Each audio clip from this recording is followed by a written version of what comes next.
Chapter 27 Astaroth vs. Sea-Tree. Naruto, Rias, Kaneko, and the rest of the Gremory peerage appeared back inside of the room that they had been in originally before the raiding game started. The white walls, carpeted floor, and lavish decorations presented such a stark contrast to the towering monoliths and dirt of the dimension they had just left that Naruto needed a second to regain his bearings. He shook his head. Then he looked at everyone else. Issei stretched his arms above his head, groaning. That was some battle, huh? It was pretty tough, but we won in the end, and we didn't lose anybody.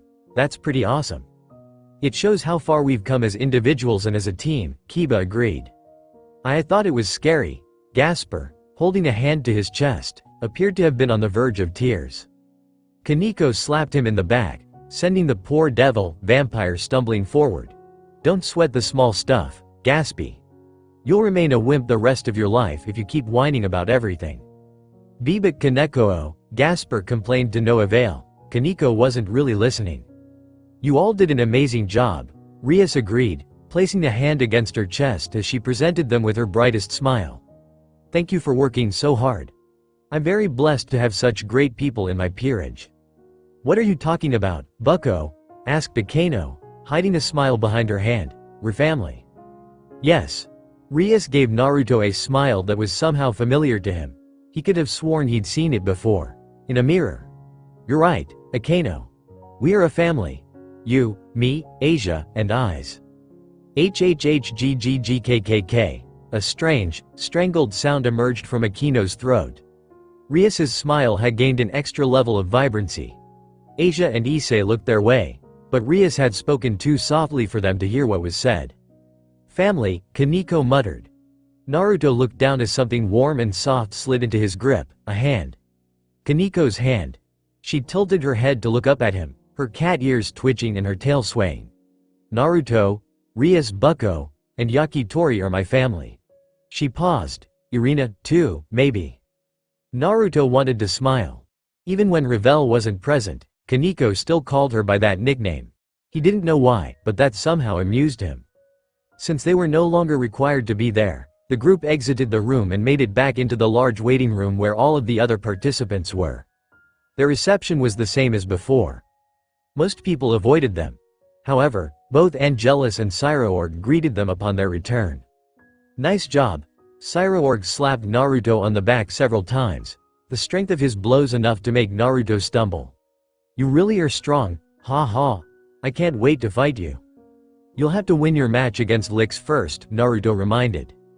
Don't worry about that. Cyroorg spoke with the utmost confidence. I'm confident in myself and my peerage. Nothing can stop us. Is that so? Naruto muttered. I'm glad everyone is okay, Angelus said, clasping her hands together. Angel wings fluttering slightly. A single feather drifted off the shaking wings. Naruto wondered if she was shedding. The thought almost made him smile. An angel shedding, that would be funny. You find amusement in the most inane things, Kurama said from inside of Naruto. Were you worried about us? Asked Rias. Angelus's cheeks turned a light pink. Well, yes. You might be a devil and I an angel, but you have been very kind to me, so I thought we could become friends, I thought we were already on our way to becoming friends, Rias said, and at those words, Angelus's entire face lit up like fireworks at a festival. Naruto didn't know that shade of red existed. Are really? She asked. Of course. As everyone chatted, Naruto looked around. 4 people were missing from their little group, Ophis, Revel, Irina, and Rainier, the only people who weren't part of Rias's peerage. He didn't know where Rainier was.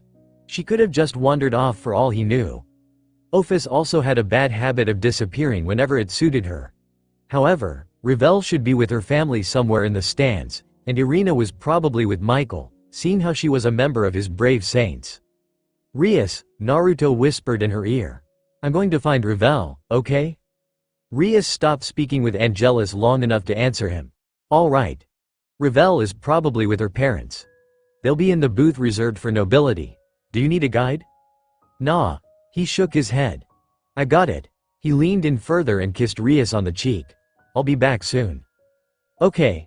Waving goodbye to the others, and stroking Kaneko's cat ears for good measure, Naruto left the room and wandered the halls. He ascended several stars, which, with their decorative red carpet and numerous decorations, looked far too elaborate and gaudy for a coliseum. Eventually making it to the top, Naruto checked the various booths until, finally, he found the one that belonged to Revel and her parents. It was a spacious room.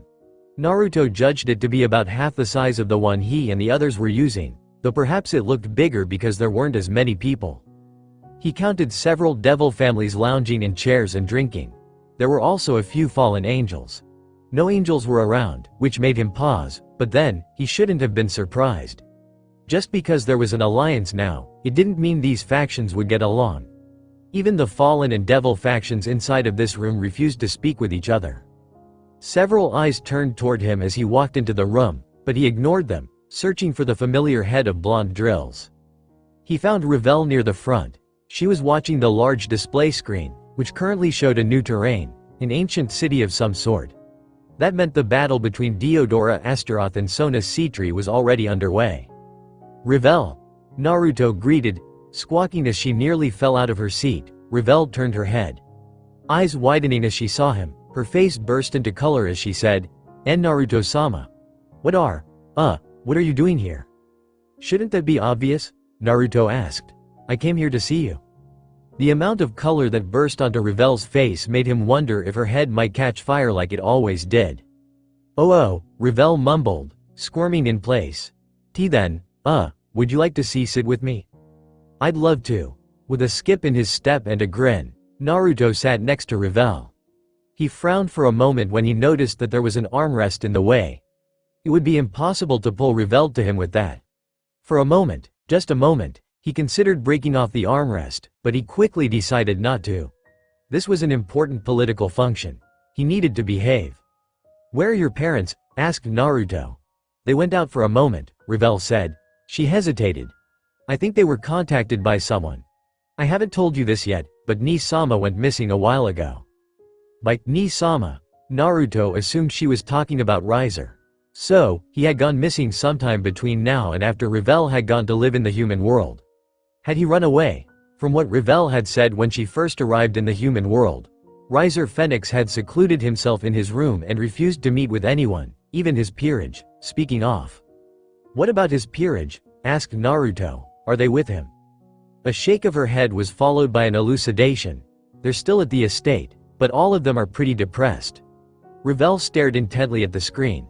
"It seems Riser went missing about a week before we showed up. My parents have been searching for him, though they haven't found anything. Anyway, it looks like the rating game is about to start. Let's shelve this discussion for another time." As Revel focused more fully on the screen, Naruto looked down at her hands, which were clenched into fists and trembling. Even though they were somewhat estranged, he knew that Revel loved her older brother. She wouldn't have protected him from Naruto if that wasn't the case. Reaching out, he placed a hand over hers. The shaking stopped. Revel didn't look at him as she turned her hand over, enclosing her fingers around his in a tight grip. Together, in silence, they watched as the battle between Sona Citri and Deodora Astaroth began. Devil Ninja, Rias hoped Naruto hadn't gotten lost. While she was confident that he would be fine, he had a bad habit of not watching where he was going. She'd once caught him wandering downtown Kuo. He'd apparently been walking for hours and had been unable to find his way back home. That wasn't the only incident either. He'd also gotten lost when returning home after being kidnapped by Ophis, which was half the reason it had taken him so long to return. That was also why, whenever he went out, she always made sure someone was with him. "What do you think Sona's chances are against Deodora?" asked Issei. As he stood next to Issei and Asia, Kiba cupped a hand to his chin, frowning with a narrowed-eyed expression. "It's hard to say. I know that Sona is strong, and her peerage are fairly well trained, though I don't think they're as strong as we are." After a moment's pause, he shrugged. "The problem is that I don't know anything about Deodora or his peerage." It was a mystery, Deodora's peerage. No one knew anything about them outside of the fact that all of them were maidens and nuns. Nobody knew their strengths, weaknesses, or even what their personalities were like. Saying that, Rias remembered the desolate expressions on their faces, the hopelessness in their eyes. She didn't know anything about them, but she didn't need to. Those girls had clearly been taken by him against their will. There was nothing that Rias could do for those girls. Even if she wanted to, what Diodora had done was not illegal, and there were many men and women in Devil Society who found nothing wrong with taking people as peerage members against their will. She looked at Sona and her peerage as they moved off. Be careful, Sona. Devil Ninja. The dimension that Sona and her peerage were in looked like ancient ruins. Towering buildings loomed over them. Aging structures made of flying buttresses and massive spires. All of the structures looked like they had once been colorful and majestic, but age had dulled them. Time had caused the buildings to wither away. Broken walls. Crumbled columns. A once ostentatious city in ruins. This place is Lilith, right? Asked Tsubaki. Yes, it is. Sona adjusted her glasses as she studied the buildings. It looks like we're in the ruined remains of Lilith, former capital of the old devil faction before they were overthrown by the current regime. Before it was destroyed, Lilith had been a floating city that was powered by numerous devil slaves. It had been brought down during the Great War between the three factions. However, it had continued to operate for nearly 1,000 years, until the rebellion had destroyed it. Without knowing her opponent's abilities, skills, or power, Sona decided to play things safe. The first thing they would need was information. No war could be won without information, and make no mistake, a raiding game was very much a substitute for war. At the very least, it was similar to a small-scale battle. Tsubasa, she began, I want you and Saji to scout the area. Head to the west. Nomura and Meguri, I'd like you to head east and search the area. Don't lay any traps yet. I'd rather know the location of our enemies. What should we do if the enemy finds us? Asked Tsubasa. Sona needed a moment before responding. If you run into the enemy, try to escape. If you can't escape, engage them until you can. Momo and Rhea will be tailing after your groups in the event that something happens. Get the enemy to follow you and they'll help you fight them off in an ambush. Don't worry, Sona, Saji said, confidence brimming from him like lust brimmed from Issei. We'll take care of any enemies that come our way. Sona stared at Saji, who, after several seconds, looked away. Kaichu. Get going, Sona said, and be careful. The two groups moved out, Saji and Tsubasa going one way, Nomura and Meguri going the other. Seconds after they left, Momo and Rhea took off. They followed close behind the two groups. Left alone with her queen, Tsubaki Shinra, Sona could only watch as her peerage went off. She hoped they would be okay. Devil Ninja, Saji moved alongside Tsubasa, who was about 2 heads taller than him. The junior at Co-Academy turned her head to look at the area around them, her blue hair swaying as she walked. She was wearing her Co-Academy uniform, which looked really out of place within the ruined city.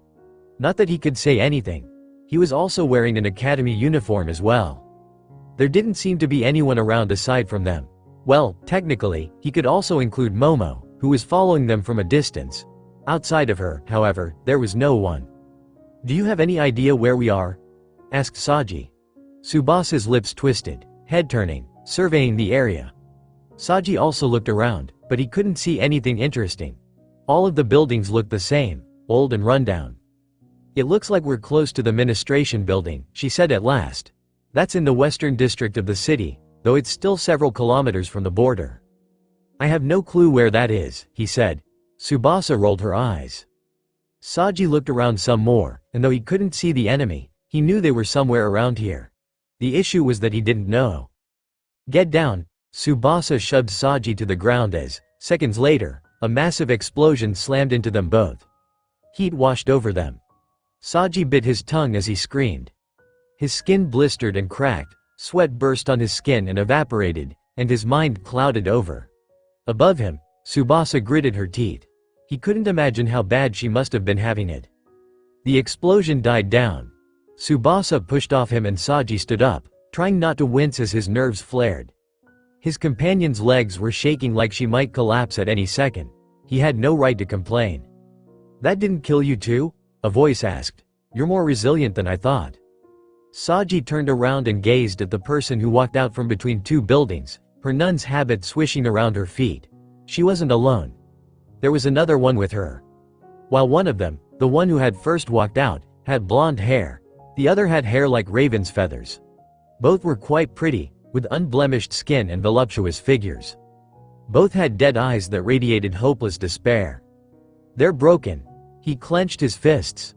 Sona had told him that there were devils who did this, resurrected people, broke them, and turned them into slaves. He hadn't expected to see examples of that from someone his age. Saji, Tsubasa said. Yes? He asked. I don't think we're going to be able to escape. Why is that? Even as Saji asked this, several other nuns and maidens came out of the woodworks. All of them wore the standard black habit with white crucifix on their chest.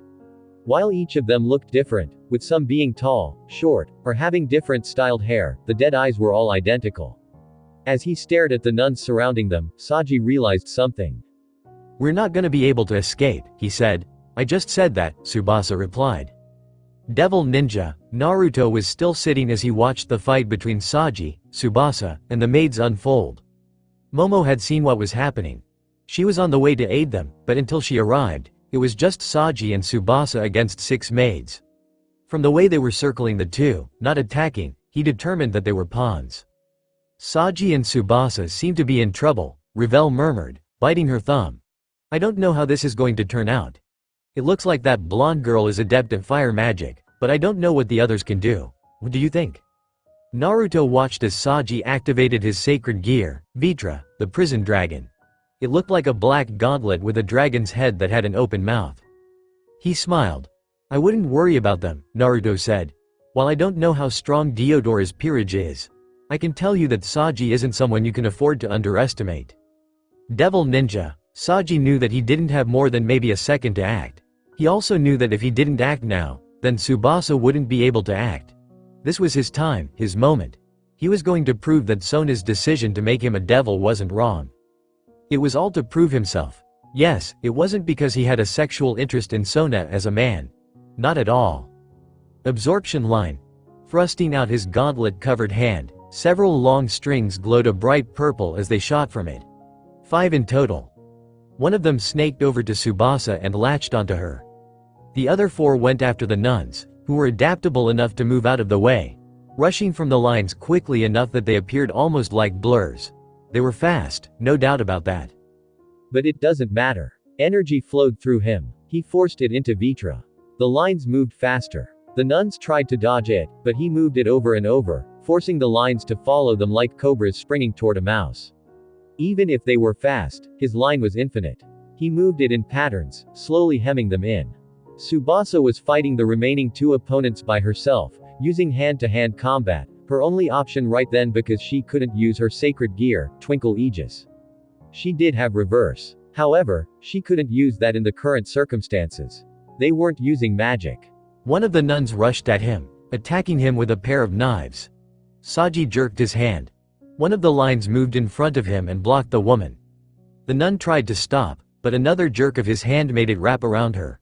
3 more jerks and the other 3 lines strung up the remaining nuns. Get ready, Tsubasa, Saji shouted. Here it comes, absorption line. The absorption line, the only current ability of his, could absorb the energy from someone and give it to someone else. Saji absorbed all the energy from the 4 nuns and gave it to Tsubasa, who had the last line connected to her. A thick, bright red aura appeared around her body. With the strength of 4 reincarnated nuns as fuel, Tsubasa, a rook, gained 4 times the strength she used to have. The first nun swung at her with a metal pole. Tsubasa ducked. The air flowed above her, rustling her hair, and then she moved. She shot up, thrusting out an open palm that slammed into the nun under the chin. Blood flew as the nun's mouth as her teeth clacked together, breaking and flying from her mouth. For a second, time seemed to stand still. It was only for a second. Then the nun crashed into the ground and didn't get up. Her body disappeared.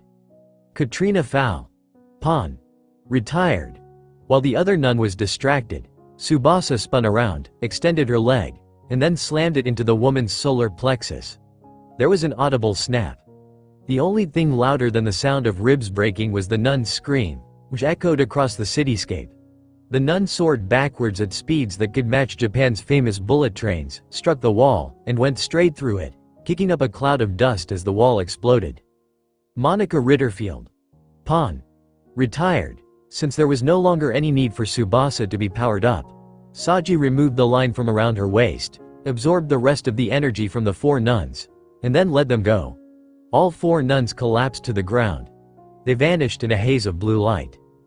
4 nuns have retired. Devil ninja, see that? Naruto said, grinning at the girl next to him. What did I tell you? Sona's peerage is not to be underestimated. Revel shook her head. I never doubted that they would win. Ah, that's right. Sorry, I guess I got a little excited. Revel's lips moved, curving into one of her beautiful smiles. You get excited a lot. Ah ha ha ha, I guess. Naruto rubbed the back of his head and grinned, trying not to let Revel know how embarrassed he felt at being called out on how he got overexcited about, well, everything. It had been a bad habit of his in his old life. He had tried to change after coming to this new world, but the change appeared to be a long way off. Oh, my, a female voice said behind them. Is that Naruto-san? Naruto and Revel turned at the same time. Standing behind them were 2 people who they both recognized. One of them was like an exact replica of Revel, or what Revel would look like when she turned 20. The other had blonde hair that spiked in the back. It was hard not to know who they were. After all, they were the reason Revel had been born into this world. Ah! Revel squeaked as she stood up. Mom, Dad, let me introduce you. I believe you know Naruto-sama? We have already met before, in case you forget, Lord Phoenix said. Revel's face burned. Oh, that's right. It is good to see you again, Naruto-san. Lady Phoenix said. I'm glad to see that you are doing well. Please allow me to thank you for taking care of my daughter. Not at all. Naruto remembered his politics. Standing up, he offered the 2 a polite bow. Your daughter is a wonderful young woman. I'm really glad that she's living with me. Is that so? Lady Phoenix smiled. I'm happy to hear that. As the 2 moved gracefully into a pair of seats on the other side of their daughter, Lord Phoenix, who sat closest to them, turned to gaze at Naruto. We watched your fight against the angels. You made an excellent show of strength. It's easy to see that you've grown even stronger now than you were when you fought Riser. Thank you, Lord Phoenix, Naruto said, unwilling to disclose the fact that he was actually weaker now than he used to be before coming to this world. Would you permit an old man to satisfy his curiosity? Lord Phoenix continued before Naruto or Revel could answer. How has Revel been adjusting? Is she getting on well with everyone? Father, Revel squeaked. Revel has been adjusting very well. Naruto smiled at the father of his girlfriend. She's done an excellent job of bonding with everyone in her classroom, and she's become an invaluable member of my family. Speaking of family, Lady Phoenix began. I was hoping that we could invite you to our family manor. There are many things we would like to discuss, including your relationship with our daughter. For just a moment, Naruto wondered if they knew that he and Revel were dating, though the moment didn't last. Revel had been sending letters to them every week since she started living with him. However, she never mentioned anything about their relationship. He'd asked her about it and she said that she wanted to tell them about their relationship in person. Naruto thought she was just too embarrassed. Mom, Revel let out a piteous moan. Her cheeks were quite pink as she tried to hide in her shirt. I would love to, Naruto said. Actually, Revel asked me if I would be willing to come over as well, and I wanted to speak with you both at some point, so I think this would work out well. Then it's settled. Lady Phoenix clapped her hands together. After the rating games end, you'll come over and have dinner with us. Naruto would have to let Rias know about this, but he also knew that she would be on board with it. Revel was his girlfriend. What's more, she wanted to be a part of his peerage, and the one who now held Revel's peerage piece was Lady Phoenix, who'd traded an unused mutated piece for her. Dinner sounds nice, another voice said. While Revel and Lady Phoenix squeaked, Naruto looked down on his lap to find a familiar dragon god sitting there. Office? Naruto blinked. Where have you been? I was bored, so I traveled around, Office shrugged. It was only after she had spoken, but Naruto finally realized that Office had several different kinds of food with her, including takoyaki and hot dogs. What an odd combination. He mumbled. Anyway, this dinner sounds interesting, so I'll be joining you, Office told him. Naruto shrugged. Suit yourself. Far be it for me to stop the infinite dragon god from doing what she wants. He placed a hand on her head and began petting her. It was only after he had spoken that he noticed the paralyzed gazes of Revel's parents. He looked at the two, his expression slowly deadpanning. What? Lord and Lady Phoenix didn't answer him. Devil Ninja. Saji and Tsubasa returned with Momo shortly after the announcement that all of Deodora's pawns had been defeated. In most other circumstances, Sona would have scolded them for fighting on their own, but after hearing about what happened from Momo, she decided not to. What they had done was the only thing they could have done. Besides, she had learned something from all this. It sounds like Deodora's peerage isn't that strong, Tsubaki said, agreeing with what Sona had been thinking. She nodded. Those had been my thoughts as well. It looks like Diodora didn't choose these women because they were strong, but merely because they were nuns. It was disgusting. What sort of person reincarnated someone as a devil simply because of what they were? Diodora hadn't thought of tactics, or strengths and weaknesses, or even of what kind of benefits these people had in battle. All he had wanted was a harem of holy maidens. Since it's become clear that Deodora's peerage isn't that strong, let's wait for Nomura, Megumi, and Rhea to return and then create a plan to ambush the rest of his peerage, she decided out loud. There was no need for subtle tactics. She would confront Deodora head-on and Nomura. Pawn. Retired. Megumi. Rook. Retired. As if to mock her words, the announcement that echoed over the ruined cityscape shook Sona to her core. Nomura and Megumi had been defeated. That shouldn't have been possible, unless there was a strong disparity between the pawns and the rest of Deodora's peerage. But even though evil pieces above the pawns were stronger, there shouldn't have been such a large difference that two of her pieces should have been defeated so easily. Sona Kaichu, Saji said suddenly. Give me permission to head in the direction that Nomura and Megumi had gone in. I can't do that, Saji, Sona said. But Rhea might be. I can't do that because Tsubaki is going to look for Rhea. Sona turned to her queen. We don't know what's happened to her, whether she's currently in combat or injured. Please find Rhea and bring her back. At once, Kaichu, Tsubaki said before spreading her wings and taking to the air. Devil Ninja, Naruto bit his index finger as he stared at where Nomura and Megumi had been retired. Visible within the screen were the two people, identical twins. Both had bleached blonde hair, pale sickly skin, and eyes that reminded him of a dead fish. Like all the others, they were wearing the habits of a nun. There's something wrong with those two. What just happened? Asked Ravel, still beside him, her eyes bulging as though they might fall out of their sockets. The look of surprise on her face mirrored the shock he felt. However, Naruto kept up a poker face as he stared hard at the screen. It looks like they used some kind of synchronization technique, Naruto said. But I can't figure out anything else. Everything had happened too fast. The first thing that had happened was the twins appearing before Nomura and Megumi on the roof of a building. Hands clasped together as though praying with each other. And then there was a flash of light. Nomura and Megumi had been retired. Just like that. It had happened in an instant. It's called demonic synergy, Lord Phoenix told him and Ravel. When twins synchronize their power, they can unleash an attack many times stronger than someone using the same spell by themselves. However, it requires a bond that transcends even those of standard twins. Naruto looked back at the screen. Wings had shot from Tsubaki's back and she was taking off. He guessed she was going to find the bishop, who even now was under attack by the twin nuns. With a furrowed brow, he continued watching the rating game. I wonder how this battle will play out, Devil Ninja. It didn't take Tsubaki long to find Rhea. Sona's bishop was doing her best to avoid being scorched to death with liberal use of her artificial sacred gear, scouting persona, which allowed her to create masks. She was using them to shield herself from the attacks of the twins. Fortunately, no matter how powerful the spell they used was, it didn't matter because Rhea only used the masks as a distraction. She blocked the attacks with the mask and dodged before their combined firepower overwhelmed it. She was doing an excellent job, but she wouldn't last. The twins were sending all kinds of spells at her. Lightning lanced forward like a spear. Fire blasted across the roads like a cyclone. Ice froze everything around them. Rhea was alive, but she would run out of magic soon. Tsubaki summoned her Naginata and flew down, rushing toward them, landing on the ground hard and running the rest of the way. The two nuns didn't have time to even notice her before they were cut down. Tsubaki swung her Naginata in graceful arcs that sliced the air and cut through the two as though they were made of butter.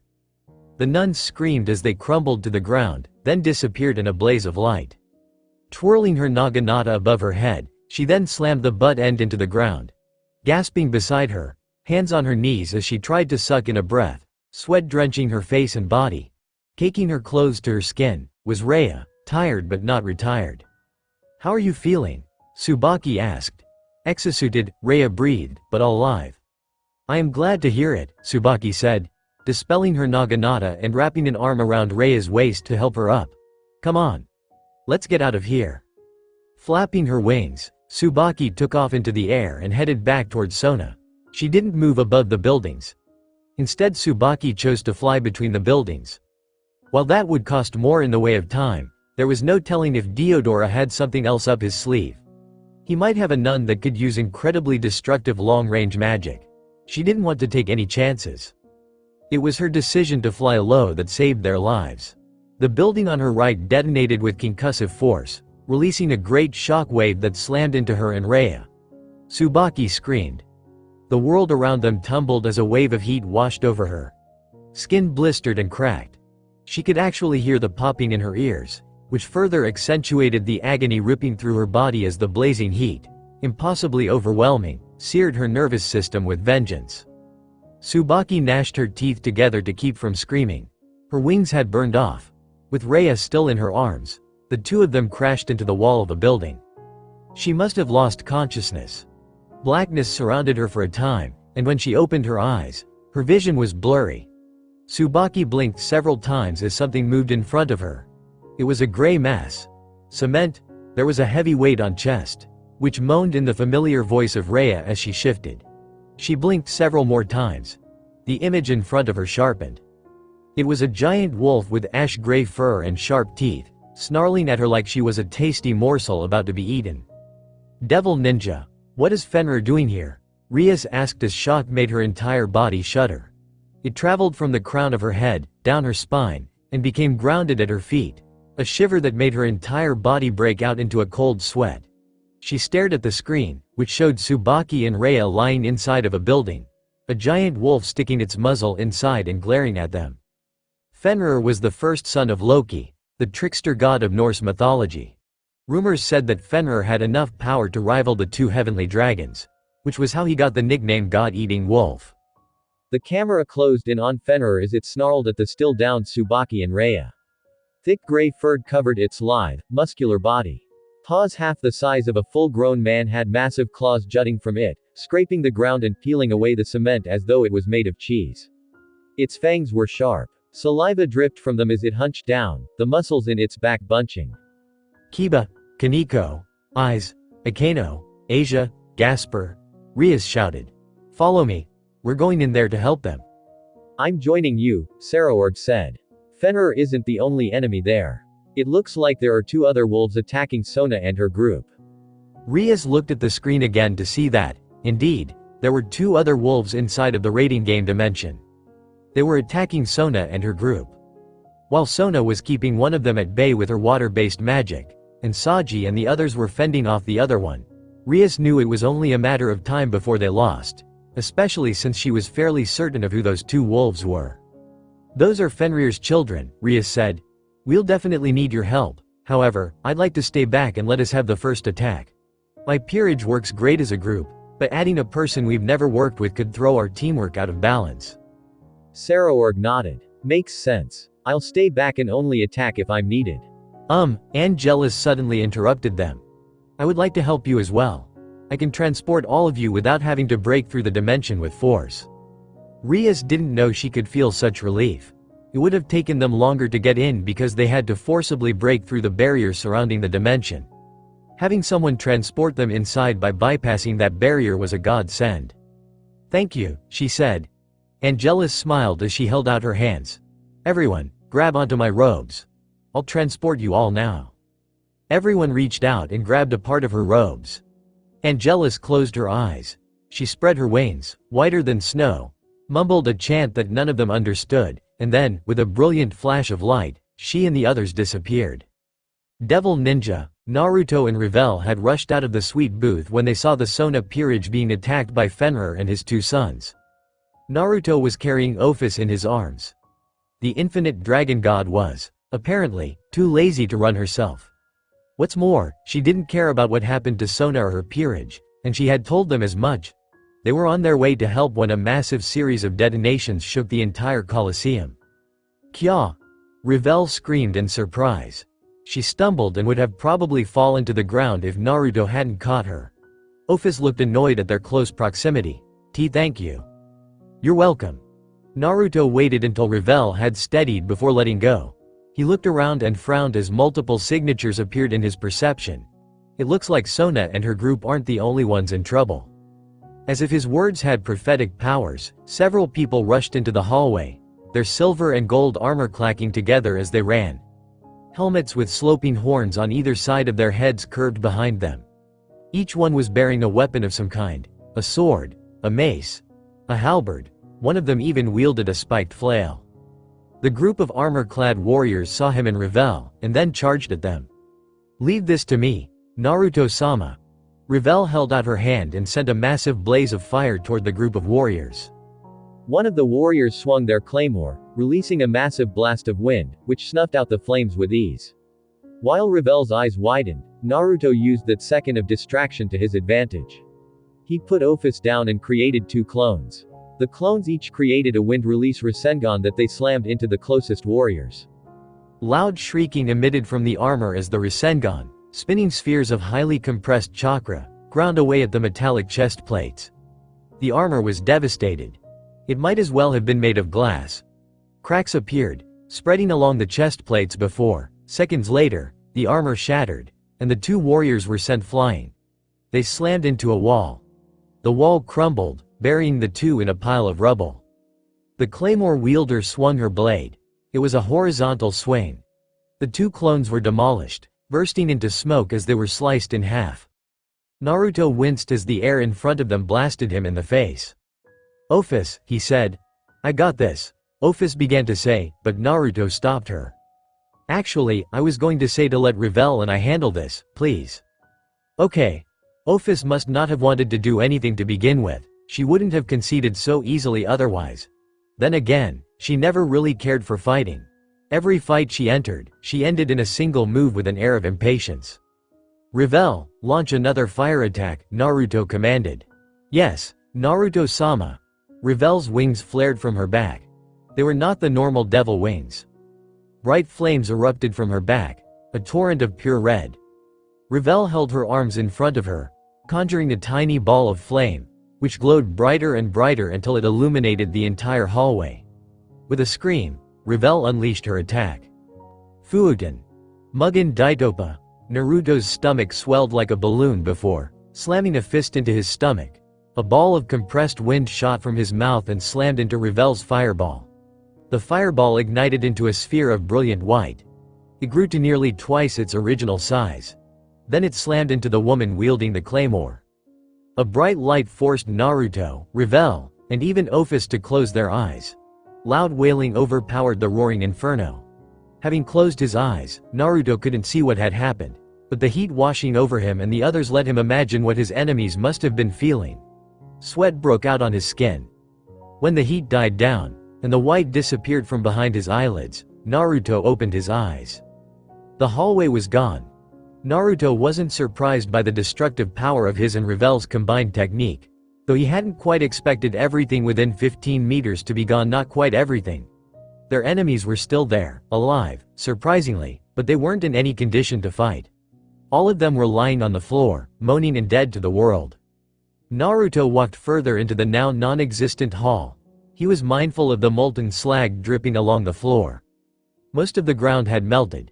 The few places that hadn't melted all the way through had steam wafting from the surface. Kneeling down next to the woman who had been wielding a claymore, Naruto looked at the mostly destroyed armor. He didn't recognize it. The woman moaned, her burnt lips parting as the excruciating sound left it. Blood trickling down her mouth. Naruto blinked. There was a collar on her neck. It was a different color than the rest of her outfit, and it made him think the collar was out of place. He looked at the others. They also had the same collars. Naruto-sama? Revel asked, coming up behind him with Ophis. Naruto stood up. We'll leave Sona's peerage to Rias. I'm sure she's already on it. We'll help the non-combatants evacuate from the Colosseum. Right, Revel said. She, Naruto, and Ophis rushed out of the hall.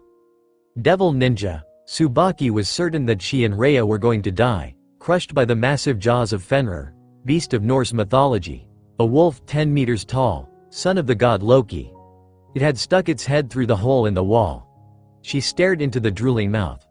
Sharp teeth gleamed. Each one was big, around the size of her head. A single bite from those were easily cleaved through steel, never mind bones. The mouth came closer. Putrid breath washed over her. Tsubaki didn't want to admit that she was afraid, but her body was shaking. She was still disoriented, so she couldn't move. Worse, Rhea was unconscious and lying on top of her. They were trapped, and there was nothing she could think of to get out of this situation. Blade blacksmith.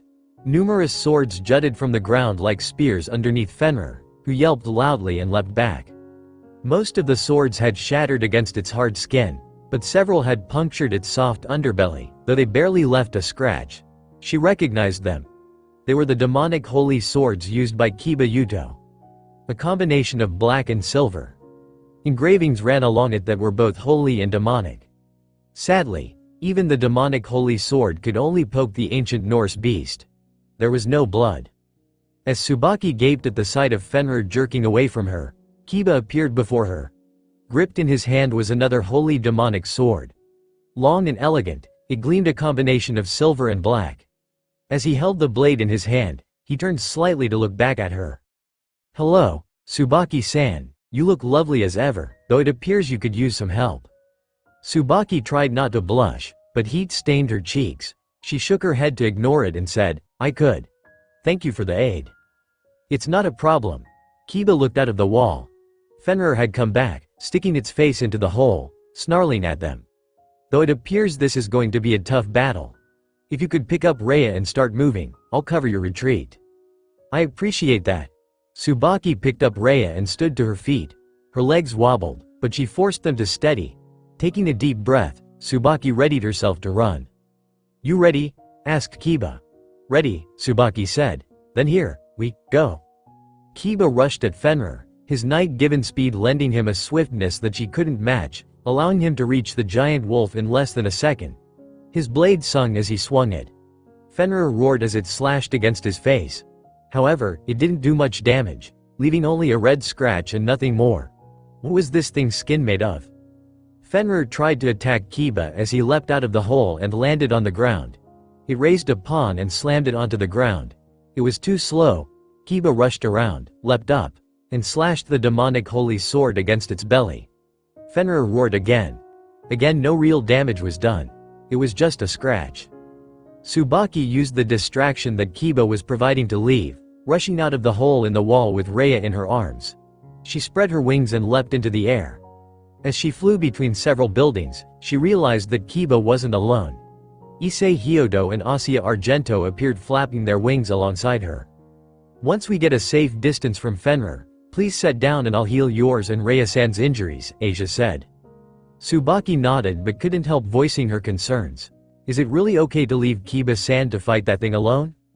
"Don't worry about Kiba," Issei said, grinning. "He's not alone. He's got the Lightning Queen and the world's mightiest vampire with him." Tsubaki had no idea what he meant by that, but they didn't have time to argue. In the distance, the clash of battle and roars of a powerful beast rent the air. Devil Ninja, Rhea's Gremory unleashed her powers of destruction upon Hattie Horovidnison, a massive wolf that was about 5 meters or so tall. Its gray fur had streaks of silver running through it. The fur contrasted with the strange black collar around its neck. Bright yellow eyes glared down at her, though they closed when her powers of destruction hit it. As its mouth ripped open in an ear-splitting howl, Rhea controlled her powers of destruction, changing the waves into binds that wrapped around the beast and constricted it. Now, Kaneko, darting out from behind her, Kaneko raced toward Hattie Horovidnison. She launched several spheres of compressed nature energy that struck the giant wolf in the face. This forced the creature's eyes close. Kaneko used that moment's distraction to her advantage, closing the distance and slamming into it with a nature energy-enhanced fist. A loud screech emitted from the wolf's mouth. It was a pained yowl that echoed across the cityscape. The flesh around Hattie Revitnison's ribs caved in. Air exploded as Hattie Revitnison left the ground, blasting off like a missile, following a parabolic arc before it slammed into the ground again. During this moment of weakness, Rhea's Gremory clenched her hands into fists. The powers of destruction binding suddenly further coiled around it, cutting straight through Hattie Ravitnison's flesh.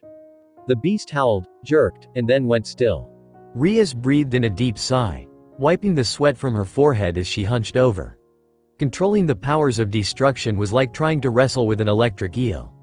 It slipped all over the place, wiggling around and shocking her. She understood now why no one in the Biel family could do more than launch bolts and waves. It was simply too hard to control the powers of destruction. She was lucky that Naruto had some experience with uncontrollable powers. Once she had regained her second wind, Rias looked at where Sona and her peerage were fighting against another wolf. Skull was, much like Hattie Horovitnison, a son of Fenrir. While Hattie Horovitnison had gray fur with silver streaks, Skull had black fur with white spots. It was also quite large, easily standing over 5 meters in height, and with a powerful body that was packed full of muscles. It was only Sona, Saji, Tsubasa, and Momo fighting against Skull. Being a Surtree, Sona specialized in water magic. Even as Rias watched, a massive dragon composed of water, easily 15 meters in length, attacked Skull, clamping down on the wolf with its massive jaws. While Skull yowled, Saji shot a line from his sacred gear. It wrapped around the wolf's neck and constricted. Then the line glowed, absorbing the energy from Skull and giving it to Sona, who used the extra power to increase the strength of her water dragon. The dragon, its power enhanced, constricted around the wolf, which howled and struggled to no avail. A loud cracking echoed around them. Rias's ears twitched at the sound. She grimaced as Skull's back broke, the sickening noise continuing as more bones were destroyed, ground down by the dragon. Skull twitched several times, and then stopped moving as it toppled over. "Looks like you took care of your enemy easily enough," Rias said as she and Kaneko walked up to Sona. Adjusting her glasses, which had gone askew, Sona looked at Rias, then at Hattie Horovitnison, and then back at Rias. "It seems to me like the one who took care of their opponent with little trouble is you. I'm impressed you could defeat an enemy like that so quickly." "I've had some practice fighting big, powerful opponents," Rias said with a shrug. As they were talking, the two wolves twitched. Kaneko was the first to notice the movement. She turned as an ugly aura engulfed the two wolves. Purple miasma wafted from them, and a feeling of intense, undying, and unfathomably strong hatred emanated from them. It was as if all the world's hatred had gathered inside of them and was leaking out from between the cracks of their broken souls. The two wolves, Hattie Horovitnison and Skull, stood up. They moved. Muscles flexed. Limbs twitched. They moved. Even though they should have been dead, they moved, standing up as their bodies bulked up. Visible beneath their thick fur, their muscles became dense and hard, more solid than a rock. Crimson bled into their eyes, staining their sclera, and their drooling mouths somehow appeared more vicious than they had before. Rias had barely a moment to realize the danger they were in before Hattie Horovitnison and Skull attacked them. "Everyone move." Skull bounded up to Sona, who had realized the danger seconds after Rias shouted at them. She didn't have time to move. Skull was already on her. She barely had time to raise a shield before a giant paw slammed into her from above, and since the shield had been raised so hastily, it didn't have the power to protect her, especially not when Skull seemed to have received a power boost from somewhere. The shield creaked, groaned, cracked, and then shattered. Rias could do nothing as the paw came down on top of Sona, smashing her flat. "Sona!" Rias screamed at the same time that Saji, Momo, and Tsubasa cried, "Sona Kaichu!" Saji screamed in rage and anguish. He thrust out his hand and a line shot out, wrapping around Skull and trying to drain it of all its energy. "Wait!" Kaneko shouted at Saji. "That's not a good idea. Don't try to drain his energy right now, that wolf is." Her warning came too late, however. The line took some of the energy inside Skull, and Saji's agonized shriek filled the atmosphere. His body jerked, his muscles contracted, his limbs spasmed, and his eyes rolled up into the back of his head. The line soon slackened. As it released Skull, Saji, unable to remain upright, fell onto his back and did not get up. "Saji!" Tsubasa screamed, which attracted Skull's attention. The giant wolf slammed its paw against her tried to. Tsubasa wasn't a rook for no reason. She used her incredible strength to block the attack. Even so, the paw sent her skidding across the ground, and a massive bruise appeared on her arms. They were clearly broken. Rias could only wonder at the kind of strength it would take to break a rook's arms in one hit. Not that she had time to worry about anyone else, for Hattie Horovitnison had charged at her the same time Skull had rushed Sona. Thanks to her constant training with Naruto, Rias had been able to keep ahead of the giant wolf, firing off crescent-shaped attacks whenever it got too close. Her powers of destruction didn't seem to do any damage. She hit it in the face and nothing happened. She sent an attack at its throat and not even Hattie Horovitnison's fur got singed. Rias believed that part of the reason was because she didn't have time to charge an attack, but a larger reason was because Hattie Horovitnison was just that strong. Kaneko tried to rush at Hattie Horovitnison. She leapt into the air and drilled it with a nature chakra-enhanced dropkick to the head. While this did cause Hattie Horovitnisons to jerk downward from the blow's force, it didn't appear to do much more than that. The giant wolf, a snarl on its face, threw Kaneko off. As she was soaring through the air in an uncontrolled spin, it reached up, jaws open wide, and clamped down on Kaneko's left leg. Kaneko. Desperation and fear intermingled inside Rias as Hattie Horovitnison shook the wailing Kaneko back and forth, its jaws crushing her leg. Charging as much powers of destruction into her fists as she dared, Rias threw herself at the wolf. She thrust out her hand. Her fist slammed into its jaw, shattering its fangs. Rias didn't cry out as her knuckles broke from the attack.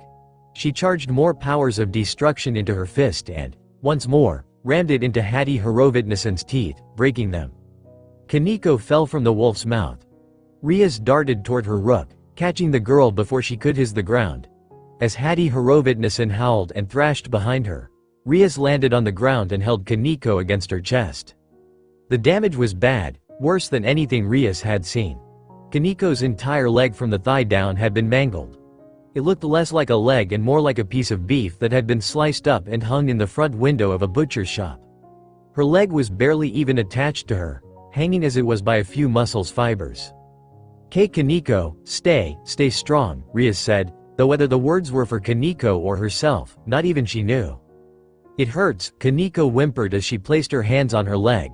Right above where the damage had been done, it really hurts. Kaneko needed a healer. She wished Asia was with them, but she had sent Asia with Issei to help Tsubaki and Rhea, since they had been injured. Rias didn't want to say she regretted her decision, but she couldn't deny that she wished she hadn't made that choice, that she had decided on a different path, where Asia was here to heal her beloved rook. Now Kaneko was suffering from a serious injury, losing blood fast, and she had no idea what she could do to help. A water user could help, but Sona there was no helping it. If she wanted to save Kaneko, she would have to retreat. However, if she retreated, then Sona and her peerage would surely die. Where is Cyroorg? She had asked Cyroorg to give her team the first attack. She was already regretting that decision as well. Her hubris had gotten the better of her. Bucko, Kaneko whimpered. Shush. Rias shushed Kaneko as she lifted the girl in her arms. She ignored the blood drenching her left side as it ran freely from the mangled leg. I'm going to get you out of here. We'll get you healed, and then rescue everyone else. Kaneko shook her head. Rias at first thought she was telling her not to worry, but that only lasted until Kaneko spoke her next words. Be behind, you. Rias looked behind her. She only had a second to widen her eyes before a massive paw fell on top of her. Devil Ninja, Kiba darted forward, swiftly running between Fenrir's legs and slicing at them with his blade, the demonic holy sword otherwise known as the Sword of Betrayal. His hands shook as his sword slammed into the great wolf's legs. The vibration nearly made him drop his weapon. He grimaced and darted away as Fenrir howled and tried smashing him flat with a paw. My sword isn't strong enough to even break through this thing's skin. He'd been able to damage it a little, but it required him to produce more force than a simple swing could achieve. If he wanted to injure this thing, then he would have to. Kiba's eyes bulged as a paw suddenly appeared in front of his face. It was moving too fast for him to dodge. He wouldn't be able to change direction in time. The paw stopped just before reaching him. Kiba blinked. Kiba-san. A voice shouted. Who, hurry up and move. I can't keep this up. It was Gaspar Vladi, the neat vampire. Hidden behind a wall, Gaspar used Forbidden Balor View to stop the time centered around the paw. The rest of Fenrir was moving, however. Gasper still didn't have enough control or power to do more than stop time localized around one specific area. Kiba leapt away a second before Gasper's control slipped. The paw swiped but hit nothing. Fenrir howled in frustration. Oof. Akano, hanging above the battlefield, conjured lightning into her hands. She'd been up there since the battle started, amassing power. Enough power to actually injure this great beast if not kill it. Hopefully. It's time. Move out of the way if you don't want to be killed. Knowing that Akano might actually attack while he was still there, Kiba darted off before the woman could unleash her spell. With a frightening laugh, Akano swung her hand down in a mighty slash, as though signaling a great army that it was time to attack. From above her, a massive bolt of lightning rained from the sky, striking Fenrir down. Shutting his eyes as the entire area was covered in an expanding white light and a cloud of smoke, Kiba could only wait for it to settle, wondering, praying, hoping that this attack had defeated their foe. It was a vain hope. The smoke cleared. Standing in the center of a massive crater, completely unharmed, was Fenrir. It stood on a pillar that jutted from the crater's center. Kiba could only hypothesize that it had created a shield to protect itself. The pillar was a perfect circle. Fenrir howled as it charged out of the crater, rushing toward Kiba, who readied himself. At the very last second, the wolf swerved away from him. It took Kiba a second to realize what was happening. It took him another second to realize Fenrir's true target. By then it was too late for him to do anything. Gasper! Look out! He shouted.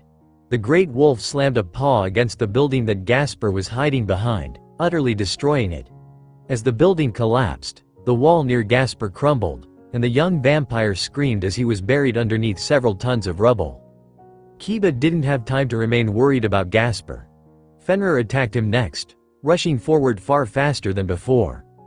A paw slammed into the ground where he had been standing, but Kiba leapt back, avoiding it by the skin of his teeth. He couldn't dodge the shockwave that followed.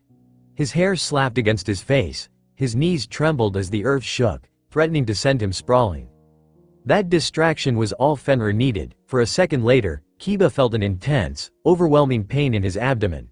He looked down. A claw had impaled him through the stomach. Before he even had a chance to scream, Kiba was lifted into the air and tossed away like a broken toy. The last thing he saw was a wall closing in on him. Devil Ninja, Issei stood guard over Asia as she finished healing Tsubaki and Rhea. It didn't take very long, and quite soon, the two girls were healed and standing. "Tea there," Asia said, sighing in relief. "Are you two feeling okay?" "Yes, thanks to you," Tsubaki said. "Thank you." "Not at all." Asia smiled. "I'm glad you're all right." Their first objective was complete. Rescue and heal Tsubaki and Rhea. Now it was time for him and Asia to rejoin Kiba in his attempt to defeat Fenrir. Asia would be providing long-range healing support. Issei opened his mouth to ask Tsubaki and Rhea if they would be willing to join them in their battle against Fenrir. "Oh, my," a voice said suddenly. "This won't do at all. You shouldn't be using that power to heal anyone but me." Issei turned around, as did Tsubaki, Rhea, and Asia. Several meters away, a man stood. He had a princely air about him. It would have reminded Issei of Kiba. Except where Kiba had an air of gentleness, this man radiated arrogance and bloodlust. It was Diodora Astaroth. With him was another person, a blonde woman wearing a habit, his queen. "Asia Argento," Diodora said, "I have come to take you away." The words spurred Issei and the others into action. He, Tsubaki, and Rhea moved in front of Asia, who wasn't a combatant. "I knew you were no good," Issei said. "There's no way I'm gonna let a douche nozzle like you even touch Asia." A look of utter disgust crossed Diodora's face, an expression that made him appear as though he'd stepped in shit. The loathing in that expression might have sent Issei reeling. However, he didn't want to show weakness in front of Asia. "I planned on going through you anyway," Diodora said. "Get ready to die, you disgusting filthy dragon." Diodora conjured several blades, which he hurled at Issei, though they didn't do anything. Using the boosted gear, Issei punched each conjured blade that came at him. Meanwhile, Tsubaki and Rhea defended Asia from any stray attacks that he missed. The blades that Diodora conjured lacked power. They weren't strong enough to even make Issei flinch. He wondered if that meant Diodora was holding back, or if this really was the extent of this man's power. Could a high-class devil really be this weak? Boost. As Issei's power doubled, the blades appeared to grow even weaker. Of course, Issei understood that Deodora wasn't growing weaker. He was just getting stronger. With every 10 seconds that passed, his power would double. Boost. Issei marched forward. Deodora shot more blades at him, over and over, constantly, but it didn't do anything. With his power doubled again, his speed was greater than before, and his strength was far superior to what it had been at the beginning. He didn't even feel the blades as he smacked them away. Boost. How are you so strong? Asked Deodora, shrieking as he stumbled backwards. He continued trying to hit Issei with conjured swords of demonic energy. That appeared to be the only power he had. Issei didn't know why, but he found himself disappointed. Because I have a really harsh sensei who beats the crap out of me every chance he gets and tortures me by transforming into a big-breasted woman. Issei responded, nearly crying as he thought of all the times Naruto had tricked him into training. That damn sensei was a cruel man, but Issei couldn't deny the effectiveness of Naruto's training. Boost. A sweat born of desperation and fear ran down Deodora's face in streaks. Issei decided to end this. He rushed forward. Deodora screamed and launched more blades, but all of them were blocked, swatted aside like flies. The nun tried to block Issei's path. Energy swelled around her, surging like storm clouds on the horizon, but Issei put a hand on her and, with a snap of his fingers, destroyed her clothes. Kya! As the maid screamed and tried to cover herself, Issei slipped past her and punched Deodora with a good deal of strength. The man went flying. He flew, and then he hit the ground, and then he rolled along the ground before coming to an abrupt halt. Issei strode up to him while the devil was disoriented. He slammed his gauntlet-covered hand into the ground by the devil's head. Deodora shrieked like a little girl. Are you the reason these monsters are attacking us? Issei asked. Did you bring them here? Answer me or I'll pound that pretty boy face into sashimi. Eek! Deodora squealed. I didn't bring them here. I don't even know what these creatures are doing here. I'm just here because I saw an opportunity to steal Asia away. That's not a very good answer, Issei said, smashing his fist into the devil's face. An obnoxiously loud crunch echoed all around them as Issei's fist broke Deodora's jaw. The no longer princely devil went limper than a dick with an erectile dysfunction. Issei dropped his useless opponent to the ground. He stood up and turned around. He never noticed the blade of light until it was too late. Devil ninja, everyone remain calm and follow the tunnel, Revel shouted, her voice amplified by a spell unique to those who bore the name Phoenix. It used heat to shake the molecules in the atmosphere. It wasn't normally used for this purpose, but Revel, since coming to live with Naruto, had learned to think outside of the box. As her boyfriend, Naruto was quite proud of her. He stood beside her, a silent guard protecting her and the others, surveying the entire area alongside a horde of clones. Ophis was next to them, but she wasn't even paying attention to anything. All of the non-combatants, devils, fallen, and angels, were being escorted out of the Colosseum via an underground tunnel that led into the city. Naruto and his clones were covering the entire distance.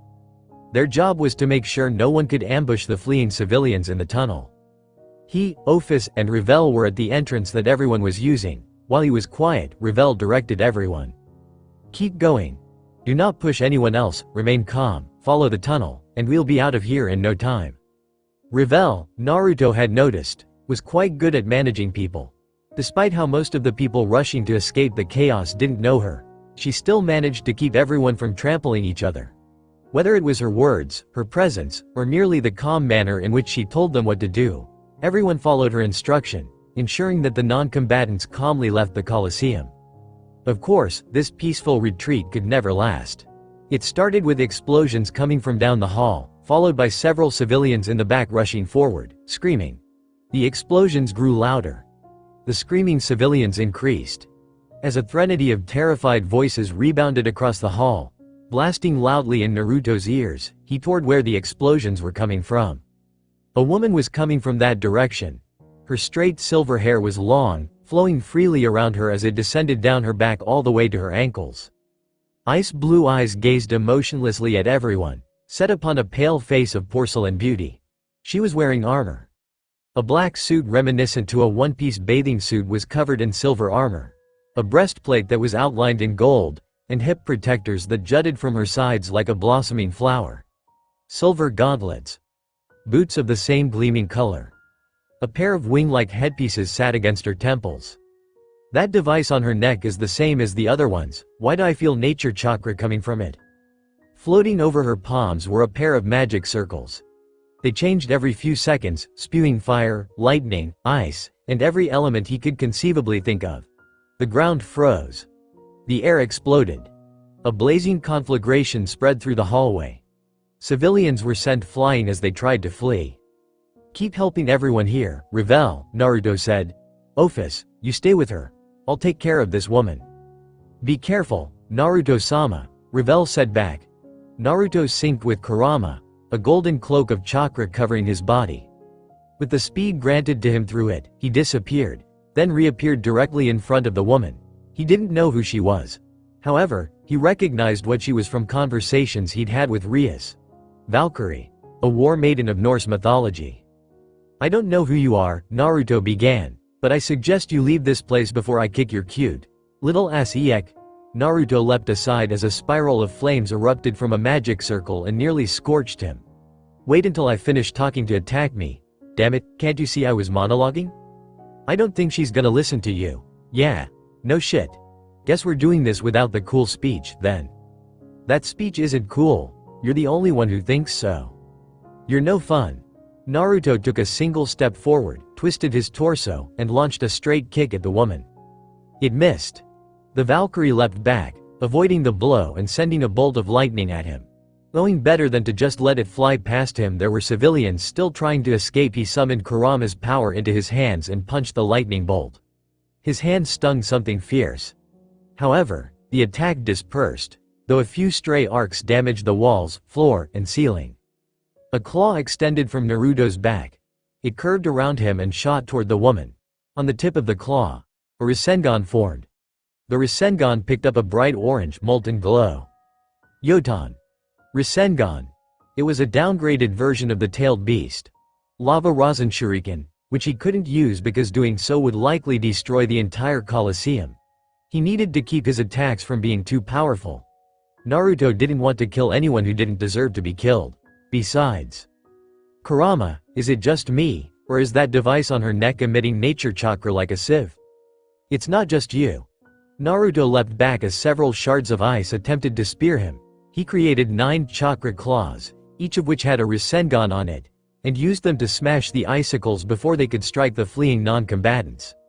He blinked when the icicles changed, shattering and melting onto his claws, then trying to crawl up them. Naruto dispelled the claws. The ice fell to the floor.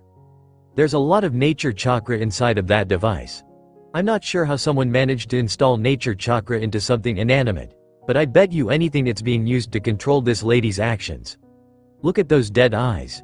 It's like she's trapped in a genjutsu. Is that even possible? Naruto spun around, slashing out his hand and creating a powerful vacuum blade that snuffed out the fireballs the Valkyrie tried to shoot at him. The vacuum blade continued on. However, his opponent was quite skilled at magic. With one hand she created a shield.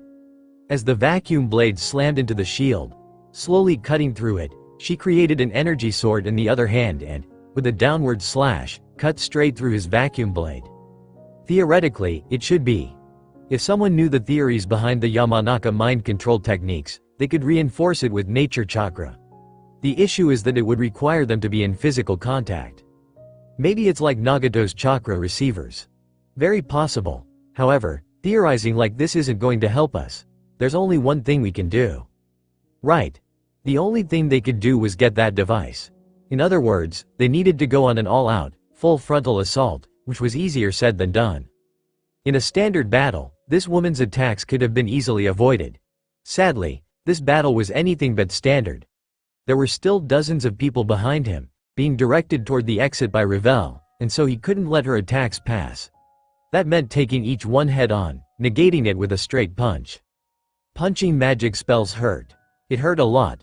Ice, fire, wind, lightning. Every element under the sun was launched at him, and he punched each one into oblivion. And it stung. It was like having 1,000 bees land on his hand and sting him at the same time. The skin around his knuckles reddened, blackened, and then cracked. Blood ran down his hands, and then evaporated as it was hit by fire. His skin healed, and the process repeated itself. 1 step forward. 2 steps. 3. 6. 12. 24. Naruto moved inexorably closer with every second that passed. He couldn't speed up to her this time. The people behind him would get hit if he did. He needed to take her attacks head on. In response to his movements, the woman backed away as she continued launching attack after attack.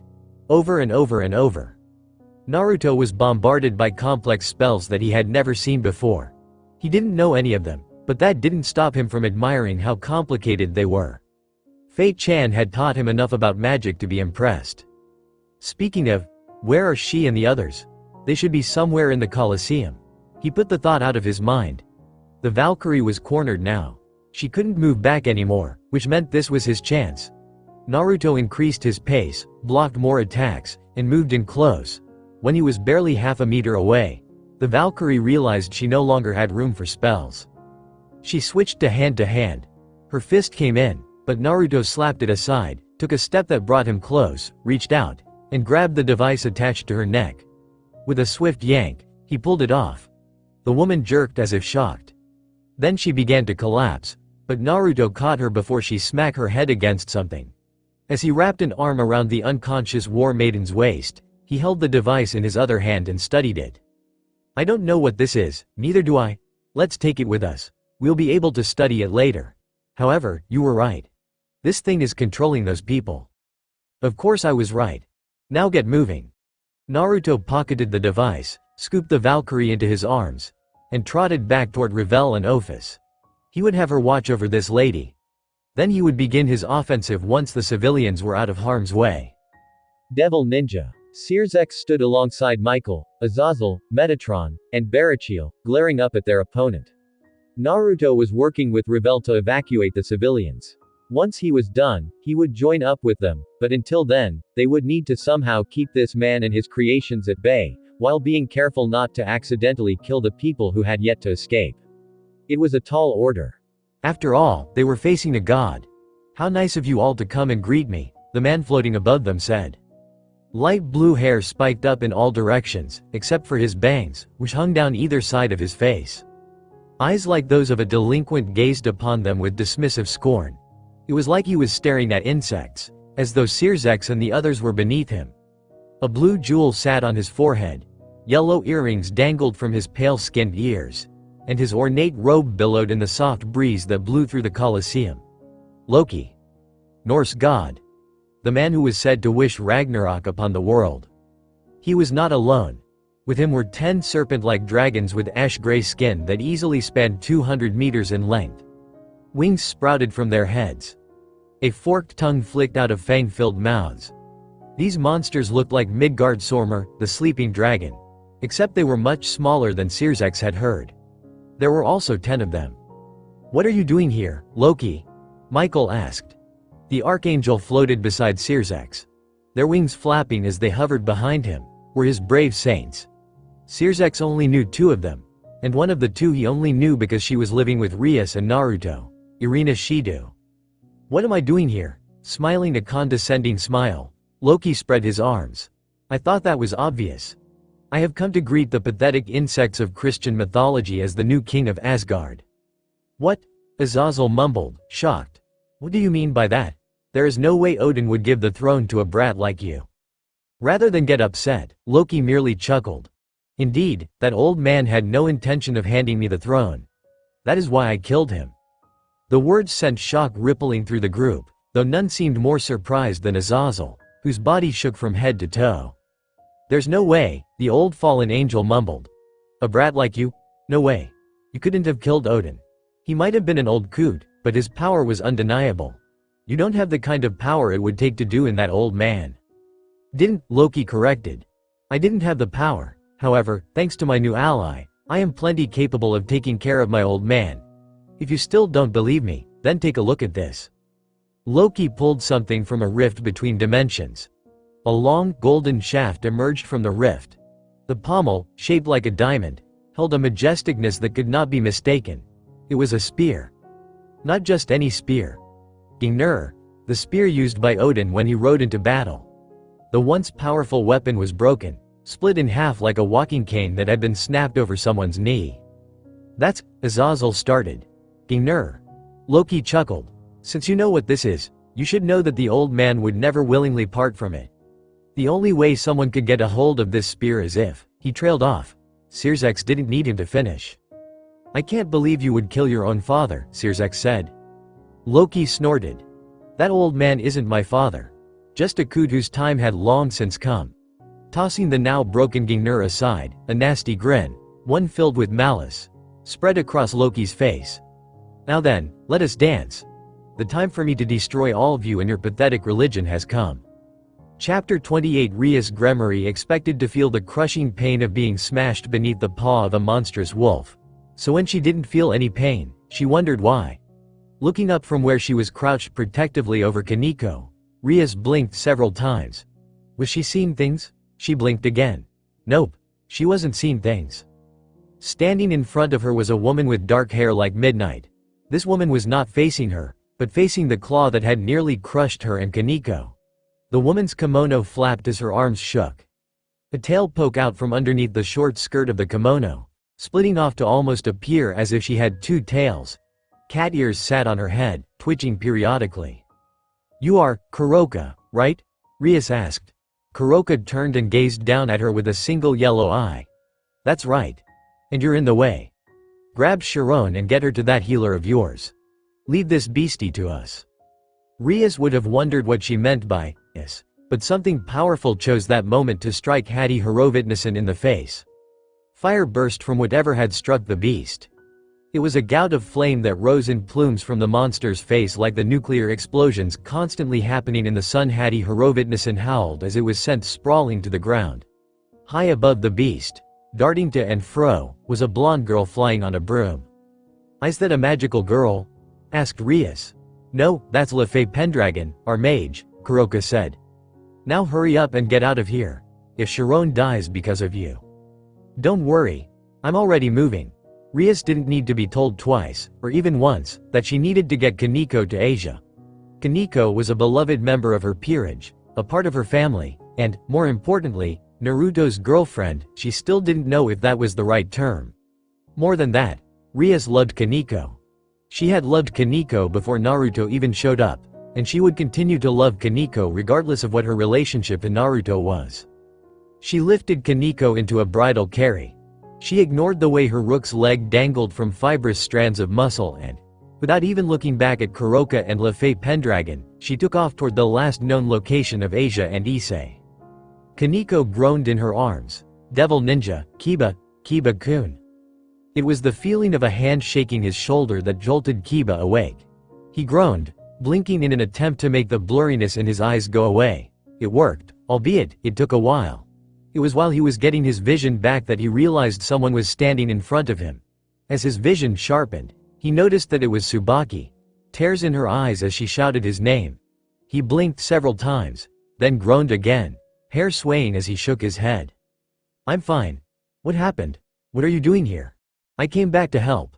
Rhea is with Issei-san and Asia-san. Fenrir nearly killed you, Tsubaki said, still appearing ready to bawl her eyes out. When you struck that wall, I was so worried. You weren't moving or anything. I thought you were dead. That's so. Kiba recalled being struck by the giant wolf's paw. He couldn't remember hitting a wall. He must have blacked out before then. Speaking of, where is Fenrir? He's battling against the White Dragon Emperor, Akeno said. She was standing beside him and Tsubaki, arms crossed. Kiba thought she was trying to act cool at first, but then he noticed the blood seeping from between her arms. You're injured, he said. Not as badly as you, Akeno countered. A loud rumbling interrupted their conversation as, without warning, the building several dozen meters from them exploded when something crashed into it. Fenrir, the wolf of Norse mythology, the son of Loki, tried to flatten the person flitting along through the air. White armor covered their body from head to toe. It looked like a type of scale mail created from dragon scales. Each individual plate glowed with power. Pinions jutted from the person's back, but they weren't the traditional devil wings found on devils. The spines were white while the wings themselves were blue and shaped like elongated pentagons. Divide. Fenrir's claws were like blurs as they slashed at Valley Lucifer, the White Dragon Emperor, each one coming closer and closer to hitting their mark. Divide. Valley, wearing his balance breaker, continued dividing Fenrir's power. It didn't seem to do anything. Fenrir howled and rammed into Valley with all his considerable strength. Kiba barely had time to blink before Valley disappeared. Not even a second later, several buildings crumbled to the ground with a loud crash. If this keeps up, the dimension we're in is going to collapse, Kiba said. What should we do? Asked Tsubaki. I don't know if there's anything we can do, Akeno said. Kiba, grunting, stood up. Whether or not we can do something, we can't just leave things as they are. I don't know what's going on, but Valley is currently fighting our enemy, and the enemy of our enemy is a friend. Let's give him a hand this time. I suppose there's no other choice, Akeno said with a sigh. Tsubaki-san, we're going to need that reflection magic you've been hiding as a trump card. Why, you knew about that? Asked a befuddled Tsubaki. Of course, Kiba replied. We've got a ninja in our peerage. Naruto. Closing her eyes, Tsubaki pinched the bridge of her nose. I should have known that Rias would use someone to gather intelligence on us, but I never imagined someone as loud as Naruto could do that. Wait, did you say ninja? Tsubaki-san. Akeno ignored her question. Please cover us from above. When the situation gets dire, I want you to use your reflection magic. Don't let Fenrir see you. Tsubaki looked back and forth between them. She hesitated, her eyes strained to Kiba several seconds longer than Akeno. Finally, she nodded. Okay. Be careful, you two. We'll be fine, Kiba said, I think. You think? Tsubaki's eyes widened. Akeno rolled her eyes. Just get going. Wait until we begin the battle in earnest, and when you see an opportunity to use your magic, do so. Right. Tsubaki sighed, and with one final glance at them, she took to the air and left. I think she likes you, Akeno said. Kiba contemplated that. You think so? Definitely. I didn't know that. That's because you're clueless. I'm not eyes, you know, Kiba joked before noticing the way Akeno flinched. He grimaced. Sorry, that was tactless of me. It's not your fault, Akeno said. Come on. Let's hurry up and give that White Dragon Emperor some help. Right. Their wings appearing from their backs, Akeno and Kiba took to the sky. Their destination? The place with the most explosions happening. Devil Ninja. Issei gaped at the wound on his chest. A sword was poking out of his back, but it wasn't a regular sword. Light emitted from it. It was a light sword, the kind used by exorcists of the church.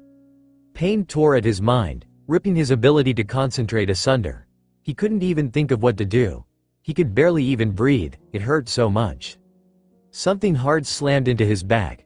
The sword was torn from his body as he soared to the ground, tumbling along before stopping. Lying on his back, Issei thought he heard someone screaming his name. It wasn't until his ability to think returned that he realized someone actually was screaming his name, Asia, who was kneeling beside him while crying. Hang on, Aiz-san, Asia cried, her hands glowing as she used her twilight healing to fix him up. I'll heal you in just a second, just stay conscious. Who stabbed me? Asked Issei with a groan. That would be me, a voice said from beyond Issei's feet. He raised his head and nearly gaped as familiar white hair, red eyes, and a maniacal grin appeared before him. A light sword in one hand and a gun in the other. The man standing several meters from him wore the black habit of a priest, though his combat boots looked out of place. Both sword and gun were also the kinds used by exorcists. This man was as familiar to him as his own hand. Fried Selzen. The insane ex-priest who had been killed during the Excalibur incident. You've been reincarnated? Asia gasped in shock. That's right. Fried's slasher grin nearly split his entire face in half as he spread his arms wide, as though preparing to hug them. I've become a shitty-ass devil like you. I normally would be upset by this, but I'm so thrilled about getting to see your disgusting fucked up faces that I don't even care. Now I get to kill all of you. I think I'll start with the little nun wannabe over there. He pointed at Asia, whose face had grown pale, though she didn't stop healing Issei until his wound was gone. Fried, Deodora growled. You will not touch Asia. She is mine, or have you forgotten? Clicking his tongue, Fried said, No, I haven't forgotten, your shittiness. I just let myself get overexcited. Whatever, Diodora said. Look, just kill that filthy dragon. Sure, kill the dragon, I'll get right on it. Issei was feeling better now. Asia really knew how to heal. The pain was completely gone. He stood up, his boosted gear flashing. Boost. I see you're still using that shitty piece of sacred gear, Fried taunted. This shitty sacred gear is going to be shoved right up your ass, Issei shouted. Boost, came the sacred gear, as if emphasizing Issei's point. Ooh, scary. How frightening, Fried pretended to be scared. The bastard. But you know, I don't see how you could possibly shove anything up my ass, when you're going to die here. Boost. Fried rushed at Issei with speed that exceeded his own, which meant he must have been reincarnated as a knight. That kind of sucked. However, this was fine. Issei had been sparring against Kiba for a while now, and Naruto was also stupid fast. Fried was moving quickly, but it wasn't so quick that Issei couldn't track him. Boost. Issei hopped back as Fried tried to slice him apart with that exorcist light sword.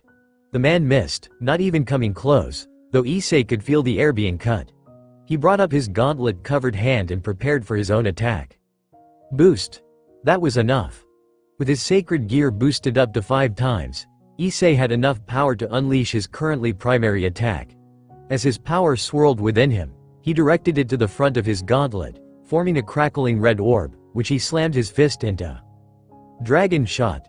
A massive beam exploded from his fist, expanding quickly as it headed straight for Fried. Except Fried was no longer there. The dragon shot blew through the area. It smashed into several buildings and carved straight through like they were made of mud. Fried was gone. Sorry. A shout from above. It was Fried, descending toward Issei with a maniacal grin. That sort of straightforward attack won't work on me, you shitty little devil bitch. Clang. Issei grunted as he raised his arm to block Fried's sword strike. As light sword met boosted gear, sparks emitted from the squealing metal, and Issei's legs shook from the force of Fried's attack. As Fried landed back on the ground, he launched a kick at Issei, striking him in the stomach. Ice-san. Asia shouted. As Issei held a hand to his stomach, which felt like a sledgehammer had slammed into it, he tried to think of a way to beat this guy. Surely, there must be something he could do. He had his whip, but that wouldn't work against Fried. He had his bilingual ability, but Fried didn't have boobs. He needed something that would not only boost his power, but also grant him speed. Asia, Issei said suddenly as a thought occurred to it. I need to ask you a favor. Asia was at his side in an instant. What do you need from me? Let me touch your boobs. FWEH. Your boobs. I need to touch your boobs. Issei held up his hands and wiggled his fingers. I want to poke in them nips. Am I? You mean in public? But I-san. Issei clapped his hands together and bowed his head. I know I'm asking for a lot, but please let me touch your boobs. If you do, I'm sure I can win. Naruto had told Issei several times that his lust could be used to give himself a temporary boost of power. That was why they trained using Oroku-chan, Naruto's female form. It helped him focus his lust into a weapon. But what if he combined his lust for breasts with his love for Asia? Wouldn't that give him an even bigger boost? That was why he wanted to see Asia's breasts, to touch them. He was sure he could win if he got to fondle those sweater stuffers. Oh okay, Asia, despite her face being redder than a fire truck, got a determined look in her eyes. If Ice-san says he needs my breasts, then I'll show them to you. Asia grabbed her nun habit and pulled the front open. She was wearing a bra, white cotton, very pure, just like her. Her cute little breasts were resting snugly inside. Oi! Fried suddenly shouted. What the hell is this? I thought we were fighting, not fucking. Do this shit after I've killed you. Shut up, D-bag. Issei shouted. Can't you see this is the single most important event of my life? I'm gonna poke Asia-chan's fun bags. I'm gonna press them nips back into her marshmallow heaven. I'm gonna. Ice-san. Asia shouted. Whoops, sorry, I guess I got a little overexcited. It's okay, Asia said, looking away. Just please hurry. Having them out like this is embarrassing. Right. He faced her again and raised his hands. I'm gonna poke them, okay? Her face turning an even darker shade of red, Asia nodded. Be gentle. Of course. Issei put his hands underneath her chest and pushed her bra over her breasts, revealing light pink nipples. They immediately stiffened as the cool air hit them. "Hyan," Asia moaned. "What are you doing?" Deodora shouted. "Don't touch her, she's mine." "Shut up, limp dick," Issei shouted. "Asia has never been yours." Deodora turned red with anger. "Fried, kill him. Kill him before he can lay a hand on my Asia." "Whatever," Fried mumbled, readying his sword. "Welp, you heard the man. Sorry, but I gotta kill you now." Fried put on a burst of speed. Issei knew he didn't have much time left. He needed to act now. Without a moment's hesitation, Issei raised his hands, extended his index fingers, and poked Asia's nipples. They felt amazing. They were a strange combination of hard and soft.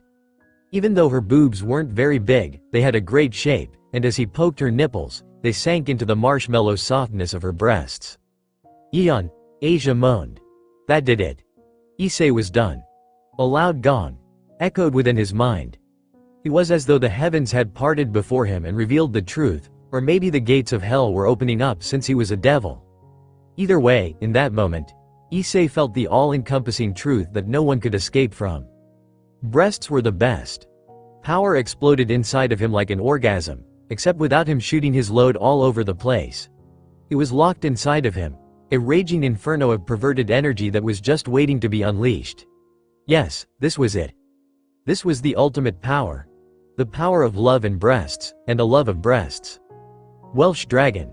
Balance breaker. Issei grinned as red armor covered his entire body. Pinions jutted from his back, not the black wings of a devil, but the leather wings of a dragon. His tail, which protruded from his butt, waved back and forth, whipping the air around to create miniature cyclones. This was his balance breaker. Boosted gear scale male. "Well, now," Fried began as he took a step back, "this might be a problem."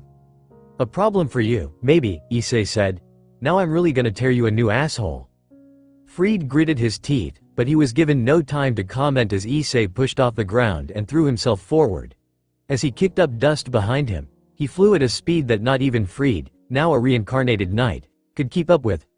The former exorcist didn't even have time to scream as Issei slammed into him like a demonic freight train.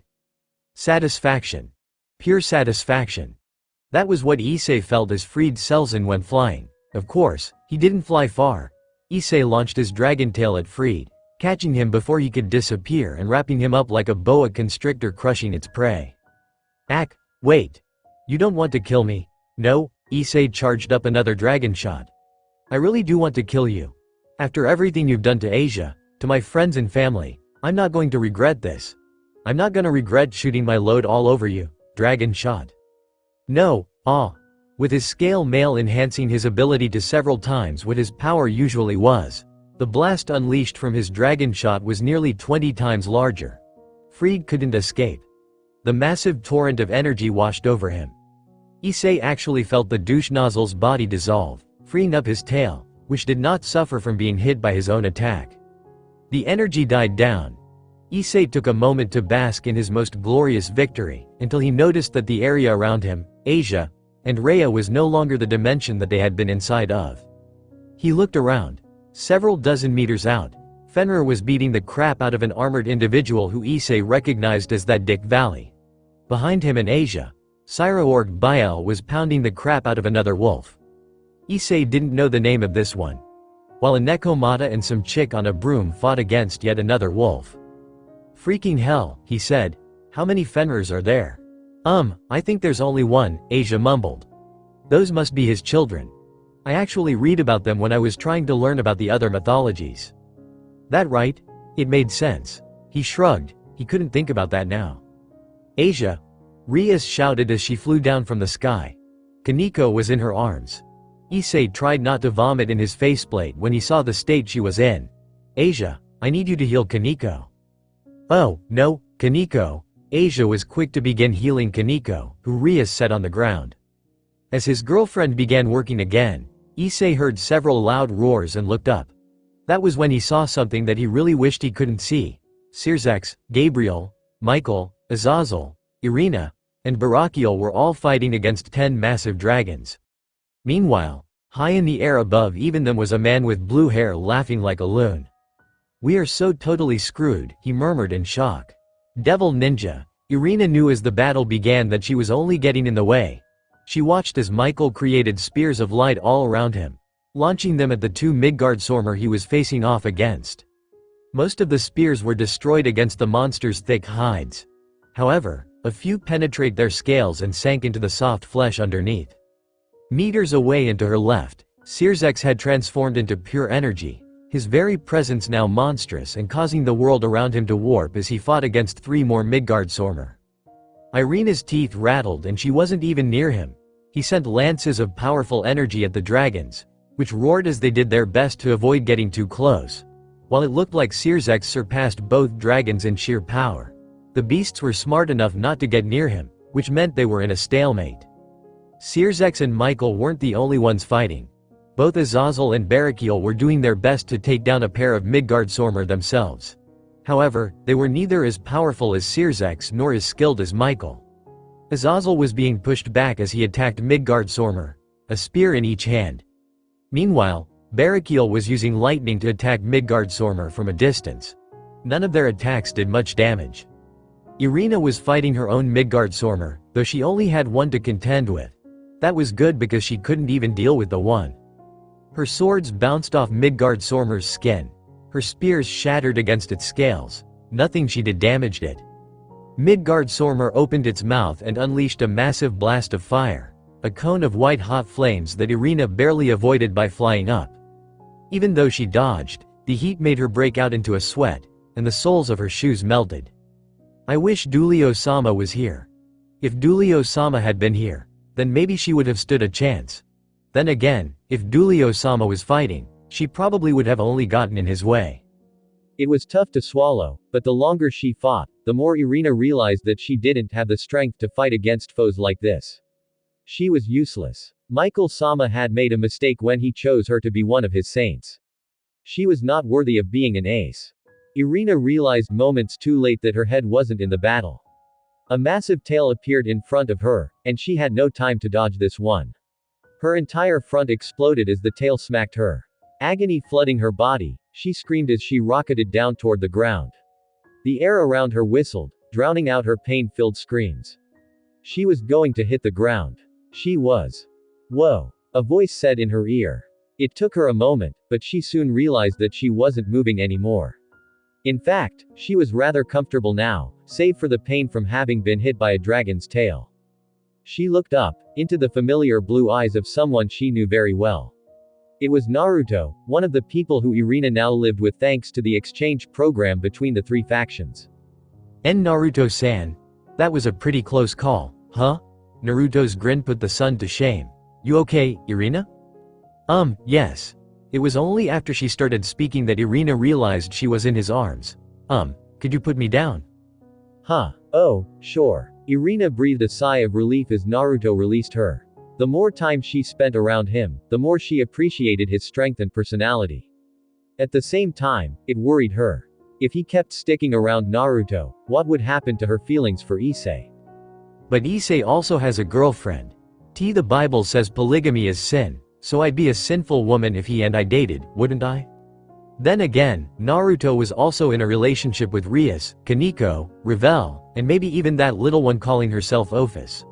Wouldn't dating him make her even more sinful? It probably would. She would have to be careful of Naruto in the future, Issei, too, for that matter. Thank you for the help, Irina said. No problem, Naruto replied. By the way, the dragon is coming back. What? Irina whirled around to see that. Yes, the Midgardsormr was coming back around for another attack. She braced herself. She needn't have bothered.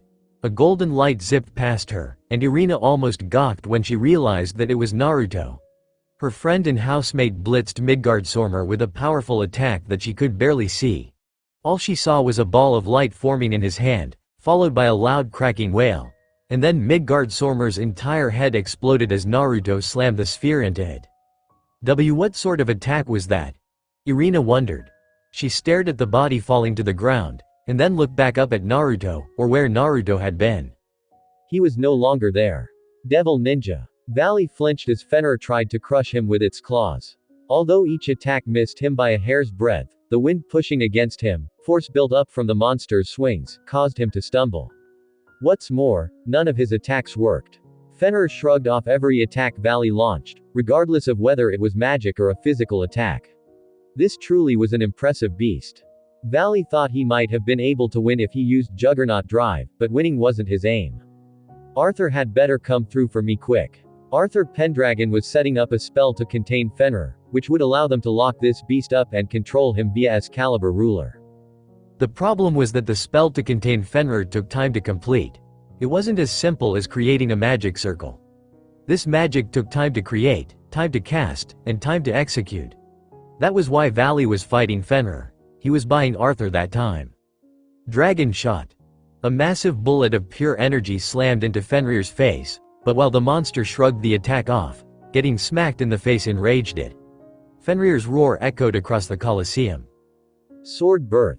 Dozens of swords shot up from the ground underneath Fenrir. Again, the weapons did nothing. They shattered against the monster's skin. Even so, the attack enraged Fenrir even more. Valley used the beast's distracted state to launch his own attack, a projectile of energy that slammed into Fenrir's face. A massive explosion sent Fenrir back. As it dug its claws into the ground, a bolt of lightning struck it from above. Two figures suddenly appeared before him, one darting along the ground with incredible speed, and the other flying down from above. It was Kiba and Issei. Valley stared at the pair, a single raised eyebrow. "What are you two doing?" he asked. "We're here to fight Fenrir with you." "What's it look like we're doing, asshat?" Issei said, shaking an angry fist at him. "I don't need your help," Valley said. "What sort of douchey response is that?" Issei shouted. "While I'm normally not the sort who would intrude upon another person's battle, I really think we should work together," Kiba said. Valley clicked his tongue. "Whatever, do what you please. Now that's what I'm talking about." Issei slammed his fists together. It didn't take long before Valley realized that having two people, three if he included a Kano launching spells from above, that he didn't know fight alongside him was more of a hindrance than a help. Issei kept getting in front of him when he tried to attack. While Kiba was a bit better at not getting in his way, the knight's fighting style ran contradictory to Valley's. He was nothing like Arthur despite also being a swordsman. Valley tried to fling an energy projectile at Fenrir, but Issei got in the way, and the projectile exploded against his back. Issei screamed and stumbled forward. Growling, he turned around and yelled at Valley. "What the hell, Valley? Why did you do that?" "Don't blame me," Valley shouted back. "It's your fault for getting in my way." "Getting in your way? You're the one who's in my whoa." Issei and Valley had been practically nose to nose when they were forced to leap apart. Fenrir's claw passed between them. As the beast's paw slammed into the ground, the earth shook and several large chunks of rock flew at the two, uplifted from the force of the palm slam. "Now isn't the time to argue, you two," Kiba said as he tried to cut into Fenrir's body. Tried being the keyword. His sword shattered against the wolf's body. In return, Fenrir tried to swat him aside, but Kiba darted backward too quickly for it to hit him. Issei growled, but he didn't argue. "Then what do we do? Nothing we've done so far has hurt this thing. We don't need to defeat it," Vi said. "We just need to keep it distracted while my companion casts his spell." "Got it," Kiba said, readying his blade. "Let's go, eyes." Right. Valley hung back as Kiba and Issei attacked Fenrir together. They split up as the giant wolf tried to smash them, each attacking from an entirely different direction and angle. Issei came in high. Kiba attacked from down low. While Kiba swung his blade at Fenrir, slamming it into the monster wolf's lower back, Issei launched a powerful punch that rang out like a thunderclap. Neither attack did anything to Fenrir, who shrugged off both the punch and sword like he was being splashed with water. "This isn't doing anything," Issei shouted. "Then it just means we need to try harder," Kiba said. Fenrir tried to smash into them, but Issei and Kiba leapt back, causing the beast to roar and try to launch an energy blast at him. Reflection. A large mirror appeared in front of the energy beam. The blast hit the mirror. Then it bounced off and struck Fenrir. A loud roar echoed off the walls, rending the air. Valley frowned. There was a burn mark on the wolf's face. Kiba and Issei moved in again, launching a double attack that made Fenrir stumble back, although no discernible injuries could be seen outside of the one on its face. Wearing an intense frown, Valley waited until Kiba and Issei were out of the way. Then he launched a powerful kick that echoed across the Colosseum with a loud bang, Fenrir, who was smacked face flushed in the snout, reared back and took several staggering steps. The wolf shook its head. Snarling, it glared at Valley, whose only response was to smirk. "This is my victory," he proclaimed. As though his words were prophetic, a magic circle appeared underneath Fenrir, who looked down in shock as several chains wrapped around it. The wolf struggled. It didn't do any good. Those chains were not the kind that could be defeated with sheer strength, and unfortunately for Fenrir, strength was all it really had. Soon enough, the monster was pulled into the portal that opened underneath it, disappearing from view. "What just happened?" asked Issei, scratching his head as he landed next to Kiba and Valley. "Nothing you need to worry about," Valley responded. "If it's all the same to you, I'll take my leave now. I got what I came here for." "Ass," Issei muttered. Valley didn't listen. He had done what Ophis asked of him and got a prize out of it. He was satisfied. "I wonder how the others are doing," Valley thought as he disappeared within a portal himself. Devil Ninja. Lefay flew around Hattie on her broom, launching several spells at the giant creature. The bolt of lightning flew from a magic circle and struck the beast dead on. She frowned when she noticed that it was negated by Hattie's fur. Grounded. It looked like the fur acted as an insulator. Down below was Kuroka. She launched numerous fire-like projectiles at Hattie, a pale blue ball of flame, each of which struck someplace vital. These couldn't be shrugged off as easily as Lefay's basic spells, which were the only spells in her arsenal that she had used so far. They were nature magic attacks. Those were quite deadly. I can't let her be the only one doing something. Lefay decided that it was time to bring out the big guns, and by big guns, she meant some of her most advanced and powerful spells. Black magic, white magic, Norse magic, fairy magic, teleportation circles. She knew spells from everything, but she wouldn't use those spells. If she was going to defeat Hattie, she needed something more powerful, something with more oomph. As Naruto might say, "Septem dibus et septem noctibus combors. Qui intellegunt, peccata poenitentium de calo et facies judicium. Fulmen calistes." A giant magic circle appeared above Hattie, numerous powerful and ancient seals and symbols lining the entire thing, circling around and within it. Many people would never be able to read those symbols. They were archaic. Each symbol lined the inside, sealed within a circle and a hexagram. Energy gathered within those circles, fire, roaring and powerful.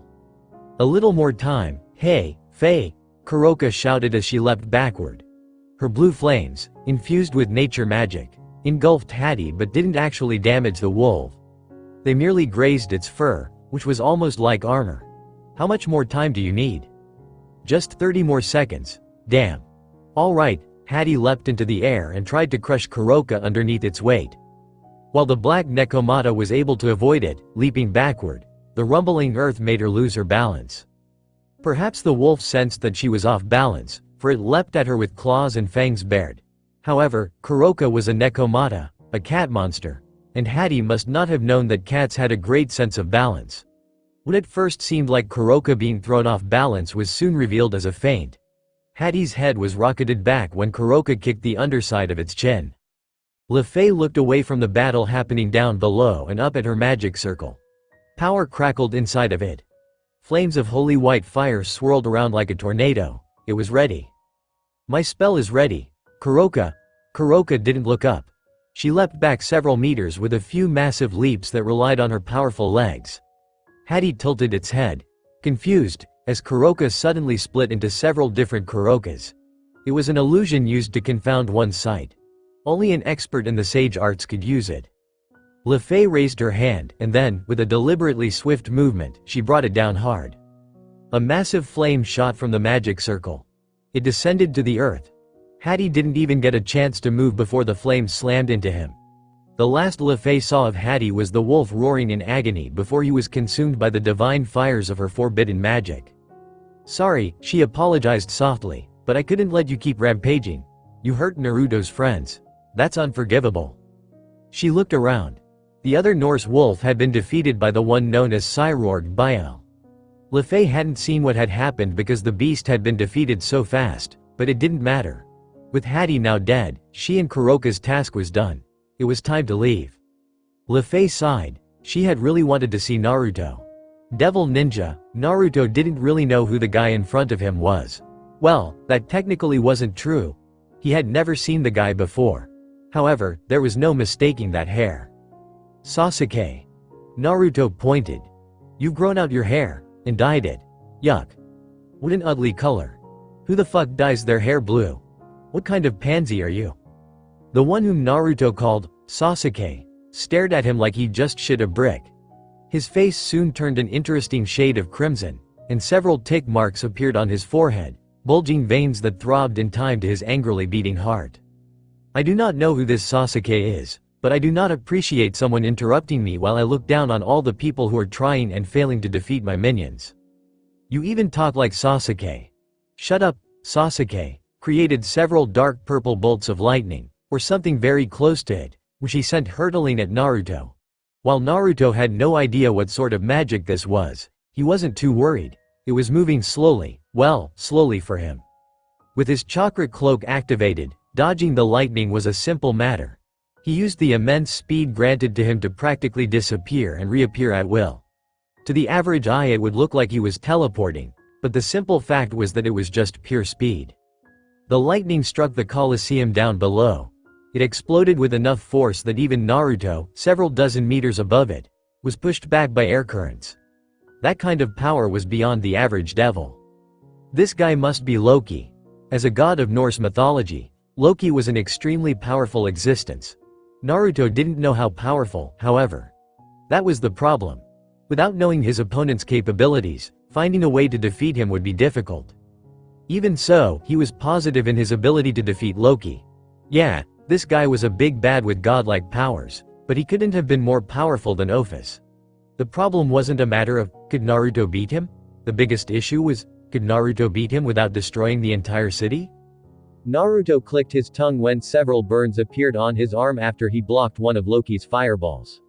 He retaliated by sending 6 chakra claws with a Rasenshuriken on them. 5 of the 6 were destroyed before they could even reach Loki. The last one slammed into Loki's face.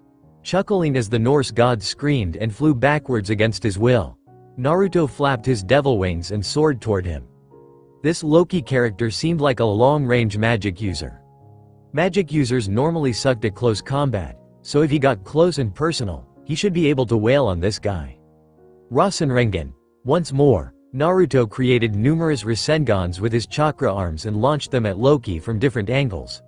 The Norse god clucked as he sent lances of bright yellow energy outward, slicing through the chakra claws with ease. He then pointed a finger at Naruto. The finger crackled, sparked, and then a massive spear composed of white lightning blitzed toward him. Bijudama. Beast balls were a specialty of the Biju. For Naruto, the holder of Kurama, now a 10-tailed being with incredible power, creating one was as easy as breathing. The lightning spear was annihilated by the Bijudama, which continued on to strike Loki. Sadly, Loki wasn't a god for nothing. With a scream that rang out across the entire Colosseum, he punched the Bijudama with his bare hand. He probably shouldn't have. For the first time in a while, Naruto used devil magic to create a shield around himself as worse than the fiercest tempest. A great wind kicked up from the explosion and threatened to blow him away. It howled in his ears, loud and ferocious. The wind was too great. Naruto flew down toward the ground, slamming into it with enough force to leave him breathless. However, he knew that he couldn't stay there, lying around like a lemon. If it was bad for him, it would be worse for his family. Naruto stood up. His legs threatened to snap. He looked around. Irina was lying on the ground, her body slowly being crushed by the immense pressure generated from the attack. Activating his chakra cloak, Naruto rushed over to her. He knelt down and covered her body with his own. As he shielded her, Naruto created a shadow clone, which created a shield out of chakra hands and ran off. Seeing how the clone was successful, he created several more. Their job was to find his friends and shield them from the backlash of his attack as well. This is a lot more powerful than I thought it would be. Did you already forget that I have 10 tails now? How about that mountain you and I accidentally destroyed? What were you expecting? I don't know, I didn't think he'd try to punch it. I'm beginning to think all gods are idiots, not that you're much better. Ouch. Harsh much. The howling, fierce winds eventually died down. Naruto had been using magic and chakra to protect himself and Irina, so he hadn't realized it at first, but upon looking up, he discovered that he and Irina were lying in a massive crater. No, it was more like a canyon. Numerous land masses towered over him and Irina. There were several paths where the earth had cracked that he could walk through. Naruto looked back down as Irina groaned, her eyes slowly flickering opening. She blinked several times. "Hey, are you okay?" I'm okay," she slurred. She trailed off. Naruto wondered what was going on as her eyes slowly widened and her face turned red. Naruto-san? Yes. Irina's thighs squirmed. Could you please, get off of me? I suppose I could. Naruto stood up, then offered his hand to Irina, who stared at it for a moment before placing her own hand in it. He pulled her to her feet. What happened? Asked Irina. This is my fault, he admitted. I didn't think Loki would try to punch my attack. Had I known he would do that, I would have used something that couldn't be punched. Irina stared at him. This is the result of Loki punching your attack? It's called a Bijudama, Naruto said. It's used by gathering chakra and densely packing it into a ball about the size of my fist before shooting it at someone. It has enough raw power to destroy a mountain. I figured Loki wouldn't be able to block it like he did. Irina paused, shook her head, and then started again. I don't even know what to say to that. Naruto shrugged. We can worry about what you should say later. For now, we should go find our friends. Without waiting for her response, he grabbed her hand and gently tugged on it to make her follow him. Irina squeaked. It was a rather cute sound. Devil ninja. The battle was over, which meant it was time to reconnoiter, reconvene, and recuperate. Damage had to be catalogued. Casualties had to be estimated. There was a lot to get done, which meant that Naruto and the rest of the Gremory peerage were essentially free until further notice, since they had little to do with this particular issue. They were neither officials nor leaders. Let the adults handle the aftermath. Of course, just because the battle was over, that did not mean Naruto would get to rest. What were you thinking, Naruto? Using an attack like that in the middle of the Colosseum? Don't you realize we all could have died? Sorry doesn't cut it, honestly. Do you ever think about these things before you do them? Sometimes. That was a rhetorical question. Naruto was kneeling on the ground inside of his and Rias's bedroom in the hotel that Rias's peerage was staying in. He was getting a verbal reaming from his girlfriend, master, probably future wife. Of course, he understood that he actually did deserve this. He hadn't really thought about how strong his Bijudama had become, but he should have. It was obvious. Who else the hell destroys entire mountains on accident just by releasing their power? Kaneko, Revel, and Ophis were conspicuously absent. So he knelt there, knees on the floor, hands against his knees, and silently listened as Rias ranted until she ran out of breath. It took a while. By the time she was finished, her face was flushed red, and she was huffing as she sucked in oxygen. Feeling better? He asked. No, Rias said, regaining her breath. In a move that was as sudden as it was surprising, Rias grabbed him by the lapels of his jacket. She hauled him to his feet and kissed him. It was an intense kiss filled with anger. Naruto wasn't particularly bothered by this. He kissed back and soon discovered something wonderful as Rias all but threw him on the bed and tore his clothes off. Angry sex was pretty awesome. Naruto remembered Jiraiya once telling him about angry sex. He hadn't really listened at the time, though he did remember his perverted sensei extolling the virtues of a good, hard fucking while a woman was angry. Well, Jiraiya was right this time. Rias was normally quite docile in bed. She preferred being on bottom as opposed to being on top, often letting him do whatever he wanted to her body. It was always Naruto who was in charge. She just went along with it. Not this time. This time, Rias was on top. Her kisses were filled with fire, commanding and bold. If it weren't for the fact that he was perfectly willing, he would have said she was raping his mouth. Likewise, she wouldn't let him touch her. She did the touching. Every time he tried to do something, she swatted his hands away before resuming her own activities. Her own hands were reinforced with her powers of destruction, so they kind of stung when she hit him. Naruto loved being the more commanding one in bed, but even so, he couldn't deny that a domineering Rias was pretty fucking hot. It wasn't long before Rias spent all of her anger. It seemed that angry sex was not only demanding, it also took a lot of energy. She barely lasted 15 minutes before she was spent. Feel better now? Naruto asked. Much better. Ria sighed as she nuzzled her face against his shoulder. Now that she'd spent all her anger, she was being awfully affectionate. So, Naruto began. So, what? Asked Rias. About the Colosseum, are they gonna fix it? Rias shifted some more, trying to find a comfortable position as she spoke. They haven't decided yet, but I don't think so. You can't fix what isn't there. Naruto's Bijudama hadn't just damaged the Colosseum. It had annihilated the Colosseum. There wasn't a single brick left. The entire structure had been destroyed, utterly wiped out right down to its molecular constituents. Erased.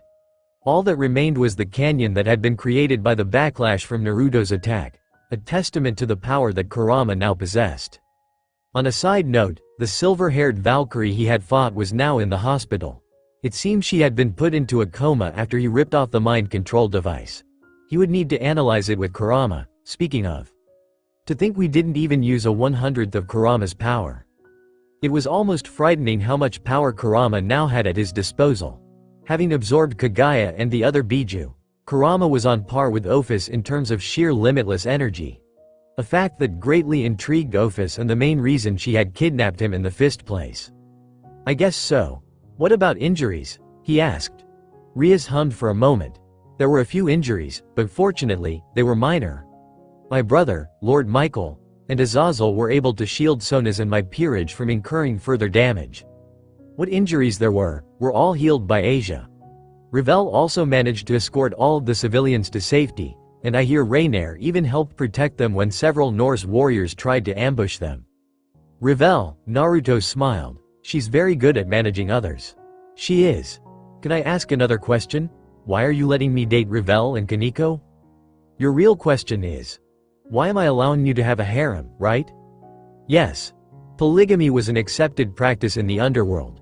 Even so, no one wanted their significant other to be with someone else. He was sure that if their situations had been reversed, he would not want Rias dating, sleeping, or otherwise being intimately involved with another man. Her actions were incomprehensible to him. Rias didn't speak for several seconds, but that was fine. He knew she was gathering her thoughts. While she decided on which words to choose, Naruto spent that time caressing her hips. As a king, I must consider the feelings of my peerage. A good king always takes her peerage's thoughts, desires, and emotions into account. What's more, I am a Gremory, and for us, our peerage is a part of our family. I love you and Kaneko, so of course I'm going to let her be with you. I want for her happiness as much as I do yours. As for Revel. Rias, Naruto prodded when she trailed off. Sorry. Rias shook her head. It's not really my place to say. Suffice to say that Revel, as a rook, has given up her title as heiress to the House of Phoenix. Her potential will be wasted if she stays in her mom's peerage, since her mother is no longer taking part in raiding games, and I shudder to think about what would happen if she was traded off to someone who would abuse her. It's better that she becomes involved with you. Once you become a high-class devil and earn the right to have a peerage, she'll make a great addition. You really are too kind. Naruto kissed her hair. Of course, Kaneko and Revel aren't the only ones who love you. Naruto paused. They aren't? Partially sitting up to look at him with an incredulous gaze, Rias said, Don't tell me you haven't noticed the looks that Irina has been giving you. I did notice them, but I thought she was just being curious, Naruto admitted. Doesn't she like eyes? I believe her feelings are divided on the matter, but I somehow don't think she loves eyes. She and eyes are childhood friends. However, being childhood friends doesn't mean they're in love. That said, I do think she had a crush on eyes when they were younger, which explains why she's divided on who she likes. As Naruto thought about that, Rias laid back down, using his shoulder as her pillow. Naruto didn't love Irina. He liked her, certainly, but they hadn't really spent enough time for him to say he loved her. It wasn't like Revel and Kaneko, whom he had bonded with over the course of time, at the same time. That's only part of the reason you're allowing this, isn't it? Naruto guessed. You're right. There is one more reason. Rias rubbed his chest, eyes staring through the window several meters from the bed. Naruto, did you know that your eyes light up whenever you're being affectionate? They what? They're like a pair of bazillion-watt bulbs, Rias continued.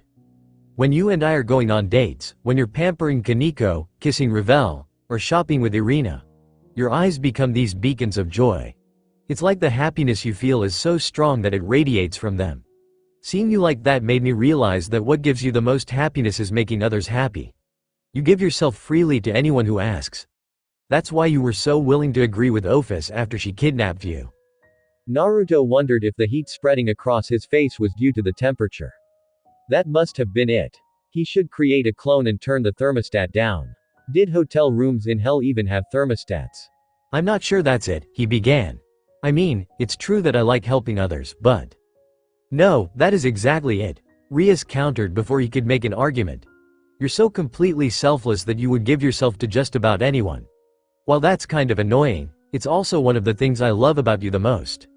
If I didn't let you make those girls happy, it would hurt you, and it'll be a cold day in hell before I let that happen. You know that hell does have winters now, right? Thanks to Beelzebub, the underworld was now blessed with 4 seasons." Naruto didn't know the specifics. However, he knew that weather manipulation was difficult to create. Rias slapped his chest. "Ass." Chuckling a bit, Naruto soon settled down and grew contemplative. "What about you? Doesn't it bother you that I'm in a relationship with several other girls?" "Not really. I mean, kind of, but not really at the same time." Rias paused here, gathering her thoughts. "I know that if I asked you to right now, you would break off all relations with the other girls. That's why I'm letting you have a harem. As long as those girls love you, and you love them, I'm not going to tell you to stop." Naruto had not realized that Rias had seen through him so thoroughly. She was right. He loved Revel and Kaneko. And probably Office and perhaps eventually Irina if he chose to let himself grow closer to her. However, Rias was his priority. If there was an existence around which he revolved, that would be Rias. Even if it hurt him, if she said, "I don't want you to see them anymore," then he would obey her, not because she was his king, but because she was just that important to him. "I appreciate that," Naruto whispered. Rias kissed his bare chest. "Anything for my future husband." Silence ensued in the large hotel suite, with the only sounds being the nightlife outside. As he listened to the noises coming from several stories below, a frown soon crossed his face. "Rias? Yes? Where are Kaneko, Revel, and Office?" Devil ninja." Kaneko sniffed the air several times, tracking the familiar scent of her sister. It wasn't like the woman was doing much to mask her presence. She was probably leaving a trail on purpose so Kaneko would follow it. The trail led outside of the hotel, toward the back, in a small alley. Kuroka was leaning against the wall, arms crossed under her chest, lips peeled back in a small grin. The black kimono that covered her was quite revealing. It didn't do anything to cover her cleavage, and it split apart at the bottom, showing off her legs. Kaneko frowned. She wasn't the modest type, but she at least had style. "What do you want, Kuroka?" she asked. "Is that any way to treat your big sister, Sharon?" asked Kuroka, smiling her cat-like smile. "That isn't my name anymore," Kaneko said. "My name is Kaneko Tujo. I'm a member of Rias's peerage now, not your little sister. That girl died after you abandoned her." "Are you so sure of that?" asked Kuroka, pushed off the wall and walking forward. She stopped when barely half a meter separated them. "Blood is thicker than water, you know. You can change your name, try to forget about your past, but you and I will always be sisters. That sort of twisted logic doesn't work on me anymore." Kaneko glared at the older Nekusho. "Now what do you want?" Such impudence. Kuroka lowered her head and sighed. When she looked back up, her eyes were sharp. "I figured I'd give you a warning. You should be more vigilant from now on. Loki isn't going to let what happened in the Colosseum go. You and the rest of the Grimoire peerage put a serious damper on his plans. What's more, Naruto injured him greatly. He'll be coming after you in full force soon." "Whatever." Kaneko crossed her arms. "If he's got a bone to pick with us, then so be it. Naruto and I will kick his ass from here to Kingdom Come." Kuroka's smile sent a chill down her spine. "Is that so? I noticed you've been using Sage Mode. I'm rather proud of you, Sharon. It seems the blood that boils for battle is stronger in you than even I imagined." "You're wrong," Kaneko said immediately. Her rebuttal made Kuroka frown. "I'm not like you, Kuroka. I don't take pleasure in combat." "Are you so sure about that?" Kuroka's lips peeled back, revealing her pearly white teeth. "We Nekusho are violent. Battle is in our blood. These peaceful days with the Redhead's peerage, How long do you think they will last until you grow sick of them? If you're trying to taunt me, you're going about it in a piss-poor way. Kaneko closed her eyes. These peaceful days will last forever. Rias, Bucko, Naruto, and even Ms. Kentucky Fried Chicken. Kuroka blinked. Kentucky Fried Chicken? Even if the world finds itself at war, I only need to be with those three for my life to be at peace, Kaneko continued. They bring me a peace that you never could. My, you've become quite mouthy, but that's okay. Kuroka waved her hand and a purple portal appeared behind her. One day, you'll come to understand that we Nekusho can't live without violence. I'll be waiting for when that day comes. As Kuroka disappeared into the portal, Kaneko continued to frown at the spot where her sister had vanished. That meeting had been strange. Kuroka had warned her to be careful of Loki, and then taunted her about the nature of their species. What was up with that? Stupid sister, Kaneko murmured. That day will never come. Devil Ninja, Ophis sat on top of the hotel building, her legs dangling off the ledge as she stared at the city below, watching the people as they moved. The capital city of the underworld was a bustling place filled with noise. It used to bother her. This noise had always been annoying. She used to hate it. For some reason, it didn't bother her as much as it used to. It must be Naruto. Naruto was an oddity that she knew nothing about. He'd come onto the scene randomly, appearing like a storm. She'd felt his power across a vast distance and decided that she was going to have him help her reclaim the dimensional gap from Great Red. To that end, she'd asked Team Valley to bring him to her. They had. However, in exchange for his help, he had asked her to live with him. She had agreed. It didn't matter to her where she lived right now. So long as she reached her end goal, kicking out Great Red from her home, nothing else mattered, or so she had thought. A presence appeared behind her. I thought I might find you here, a voice said. Valley. She didn't look at the White Dragon Emperor as he walked up to stand beside her. I thought you had already left. I decided to stick around for a while, Valley said. You seem to be enjoying yourself. I am not sure what you mean by that. I've been watching you, Valley continued. You smile a lot more when you are with Naruto. Do I? You do. Ophis felt Valley's gaze on her, but she paid it no mind. It almost makes me wonder. You seem so content to live with him. Does that mean you no longer have any intention of fighting Great Red? Of course I do, Ophis answered immediately. Really? Ophis finally turned her head to frown at Valley. Are you implying that I no longer desire to return home? I'm implying that you no longer wish for the silence of the dimensional gap, Valley returned. She didn't show it on her face, but his words struck a chord with her. It was true. The longer she spent in Naruto's presence, the less annoying the noise of this world became. More and more she was becoming interested in Naruto. He was powerful. He formed strong bonds with others. He had agreed to help her but asked that she live with him in return. Nothing he did made sense to her, and she wanted to find out what made him tick, but more than that, she was drawn to his strange charisma. Ophis turned away from Valley again. Even if I decide not to live in the dimensional gap, I still want to kick Great Red out. It's revenge for kicking me out first. I see. Valley chuckled. That's good to hear. I was worried you had forgotten your true desire while you were playing house. Valley's power flared briefly as he opened a portal. Well, I'll be heading back now.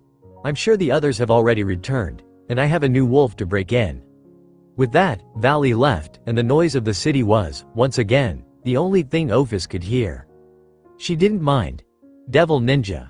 AAHHHNNN, Loki never knew such pain existed. It was like every molecule in his arm was on fire.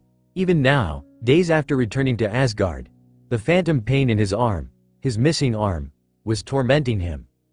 Damn that devil. He lay on a slab of metal, a medical table that was none too comfortable, but fortunately, the agony ripping through his now non-existent arm blocked out the sensation of everything else. Standing beside the table, using healing magic to try and heal his arm, was Ire, Norse goddess of healing. Her dark red hair fanned across her face. Blue eyes were dull and lifeless as they stared at his wound. She had placed her hands on the stump of his missing arm, green energy emitting from her palms as she did her best to soothe his injury. Loki's arm had been completely annihilated when he tried to block that blonde brat's attack by punching it. He had been so sure that he could defeat anything thrown at him. He was a Norse god. He wasn't like those inferior creatures from Christian mythology. Anything they could dish out, he could take and return 1,000-fold. Those had been his thoughts at the time. His arm had paid the price for his hubris. "You're quite lucky our master was watching out for you," Rizavam Lucifer said, standing on the other side of the table. "Were it not for his benevolence, you would have surely died." Loki gnashed his teeth at the devil's condescending look. "Do not speak of that thing as if he was my master. I have no master. I am my own master." Rizavam clicked his tongue chidingly. "Really? Have you forgotten that it was our master's power that allowed you to conquer Asgard, enslave its population, and kill Odin? Without him, none of this would have been possible. He is your master, whether you want him to be or not." Loki would have growled, but he was in so much pain that he couldn't muster up the strength to do anything else. He hated to admit it. He hated the idea of being on another person's leash again. However, it was true that everything he'd accomplished had only been made possible because of that thing called itself the true leader of the Chaos Brigade. A shudder passed through him as he thought of that man, that monster, whatever it was. He still remembered his first meeting with that being. He still recalled the fear he felt as the being's power washed over him. It had been like drowning in a sea during a storm. "Of course, our master did not save you merely out of benevolence," Rizavam continued. "He expects you to pay him back." "What does he want from me?" Loki asked in a growl. "Oh, nothing much." Rizavam smiled. "He just wants you to force Naruto to use Sage Mode more. You didn't accomplish that this time, but he's sure you can do it, if you try hard enough." Loki knew of Sage Mode, but he didn't know why this master wanted to make the blonde brat use it. There was something odd about that. However, he could think on it later. "Fine," Loki said. "Tell your master that I'll force the brat to use Sage Mode." "Good. I'll report that to our master." Loki snarled as Rizavam disappeared through a portal. As Ire continued working to heal his arm, he stared up at the ceiling and made a promise to himself. "Just you wait. Soon, I'll gain more power than you can possibly imagine. Then I'll kill both you and your master. Ragnarok would be coming soon."